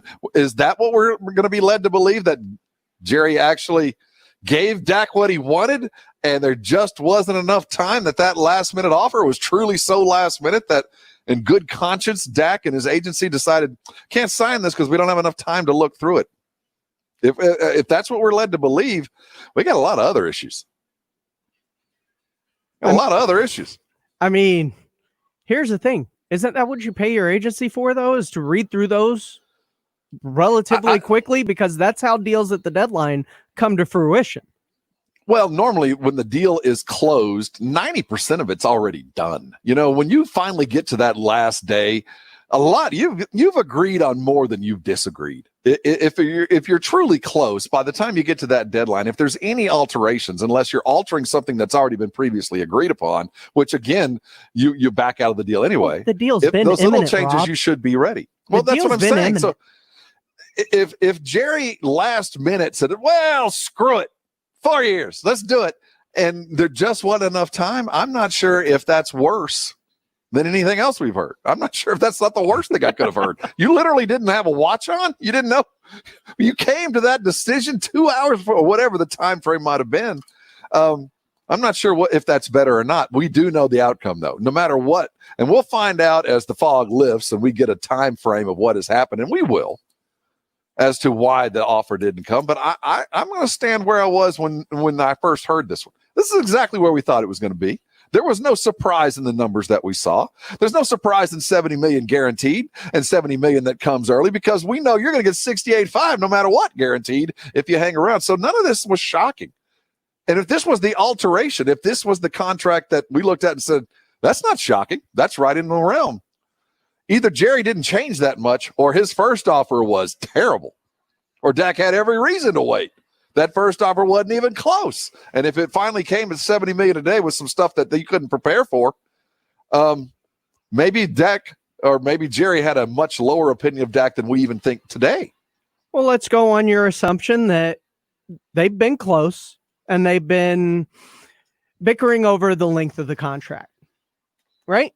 Because a lot of these deals, you said everything's worked out and the final things come together at the last minute usually. And Jerry was like, all right, fine. 4 years. 4 years. Fine. Well, isn't it on Dak's agency for not reading through all that other fine print earlier if all they were changing was the years on the deal? If that's the case? It would be how the money would be distributed. But yeah, it was either a poison pill that was put out there by the Cowboys knowing full well there just wasn't enough time. That not only did they shift the amount of time, but the way he'd be paid, how the guarantees would be dispersed, all those little things that really matter, though, doesn't matter to the total dollar amount of the total guaranteed. A lot of those things that we look at as, well, that's peripheral boilerplate stuff. Well, it matters. When are you going to pay me the $50 million? How are you going to pay me the $50 million, or however that much is guaranteed? And if he shifted that a little bit, then there's just not enough time. That falls on Jerry offering something that I knew couldn't be answered, and he was just trying to save face. If that's indeed the case, though, we don't know that yet. But no matter what it was, Jerry for years has not looked at Dak Prescott as a top 5 quarterback or as a top 10 quarterback. That's what he sees him. He doesn't see him as the best, and he refuses to pay him as such, and especially over a short amount of time. He is not going to borrow against future returns on that big year, that first big year of TV money. He's not going to have it all eaten up now by a quarterback that he's not even sure he loves. But here's the thing. If Dak wants his deal to run out as the new TV money kicks in, and he's not the guy over those 4 years, doesn't that make it easier? Well, he's made it easier. The decision will come next year. You forced upon me the minimum wage. That's $31.5. You're going to get paid the minimum according to what is out there. It's up to you to get paid more. And if you do, I've already paid it. I am fully prepared to go there. The next issue, though, will be Dak wanted a 4-year deal. Well, next year as we sit, it will be a 3-year deal. And does Jerry value Dak enough to pay him that kind of money, knowing full well that when everybody else across the league suddenly is rife with cash and the salary cap goes up, that the suitors, the bidders, are going to come calling? Jerry knows if you're a free agent when everybody got money And I've already got 2 dudes getting paid $20 million. I'm going to have to pay a couple, 2 or more to come up with that cap. And I've got a CeeDee Lamb that in a couple years is going to start asking for some cash. I got to find a way to keep Michael Gallup, and I got to find a way out of Amari Cooper. And I'm still paying Zeke, and I got an offensive lineman issue. I got to have every penny. And I'm not giving it to you at all to start that thing. Now, we've been putting this on Jerry in terms of, years and acquiescing to what Dak wanted, and everything's been on Jerry's side. Blame anyway. The blame seems majority like it's falling on Jerry Jones and not acquiescing to giving him the years that he wanted. But what if Jerry did acquiesce to the years? We don't know about it, but Dak wanted something that is unheard of, something like Tom Brady had, where he said, yeah, I'll sign this deal, but you can't franchise tag me again. So when this new money comes up and my contract runs out, I am clear and free the same way Tom Brady was. And Jerry's just like, I'm not giving you the ability to not be able to franchise tag you. Because you're not Tom Brady. You're not Aaron Rodgers. You're not Russell Wilson. You're not Pat Mahomes. You're not those guys, and you don't get to ask for things that they ask for. You're going to get paid a respectable wage, according to those others. But you don't get to do the other stuff because you haven't earned it. The guys we're talking about have been Super Bowl quarterbacks or very close, have taken their teams off the floor and carried them. You have kept us perfectly mediocre. At least we're going to find out if it was you. But somebody has. One guy's gone. Now you're going to have to prove that you can take us above mediocre and take us to some playoffs. And if you do, you get to ask for things like that. You get to ask for the Tom Bradys. You get to put in the no trade clause. You get the $35 million for short, so you get to come back to the well. You get all that, but you haven't earned it. I love you, but I don't love you. Now I'll fall in love next year. I love you enough to pay you $31 million next year. And I don't blink at that. He loved him enough to pay him between $33 and $35 million. And I love you enough to guarantee $70 million, but you don't get to ask for extras. You earned that. You earned that. And you're going to have to earn it over 5 years if you want to play for me, because I got to pay for some other guys. And if you don't, hell, I'm exactly where I thought I would be. As Jerry Jones sits today, he's where he was, thought he was going to be a year ago. Last ditch effort or not, acquiescing on 4 instead of 5 years or not. Jerry knows exactly where he's going to be. The deadline is a year from now. And I'll put it right now that it's only about 70% that Dak Prescott is the starting quarterback of the Dallas Cowboys in 2021. I think it's 70% at best. So I think you put some weight in Dak's brother's comments on Twitter? Well, see, we've talked one side of this coin all day long. But as Jason, the co-host, my co-host, is apt to say, it takes 2 to sign a deal. Mm-hmm. And we've heard good things from Dak. But we've heard more positive stuff about the long-term future of Dak from Jerry. Mm-hmm. Jerry's the one that's always said it's imminent. Dak never did. And Steven. So there's another possibility here that Dak looks at the future of the Dallas Cowboys. So I'd rather not be here. I'd rather get to the open market as fast as possible and force him to pay me more, because I know he won't. And the only way I can get there for me to stay is he's going to have to bid against others instead of just the future. And the only way I get there is a short-term deal and make sure he has got money in his pocket with a brand new TV deal to pay me what I'm worth. And if he can't, somebody else will, because I'm in it for the dollars. I want to win, but it ain't that important. I'm in it to get paid, and I'm not willing to sacrifice dollars or time to do that. And the other side of the coin is Jerry. I'm not willing to sacrifice an extra year of pay so that I can amortize down the road and protect other assets. Does that change your perception of Dak, if that's true? No, I'm more power to you, Dak. Gamble on yourself, but Jerry's a bigger gambler than you are. You're going to roll the dice. Jerry's already bought insurance. His name is Andy Dalton. If worse comes to worse, there'll be another quarterback. But as we sit, Dak, you're going to be a rich man. Now you got to earn it. Hey, we're following the NFL close. Lots to talk about with the Spurs as well. We'll see you in 21 hours. An opening day unlike any in the history of Major League Baseball. I think that players want to get back and play. Here's Judge swinging. Way out of here. 2 teams that come into this year with high expectations. The Yankees, the best team on paper that we've seen in maybe 20 years. The Nationals, the defending champions. Garrett Cole versus Max Scherzer. The New York Yankees and the Washington Nationals. Next Thursday at 5, right here on 1250 ESPN San Antonio and 95.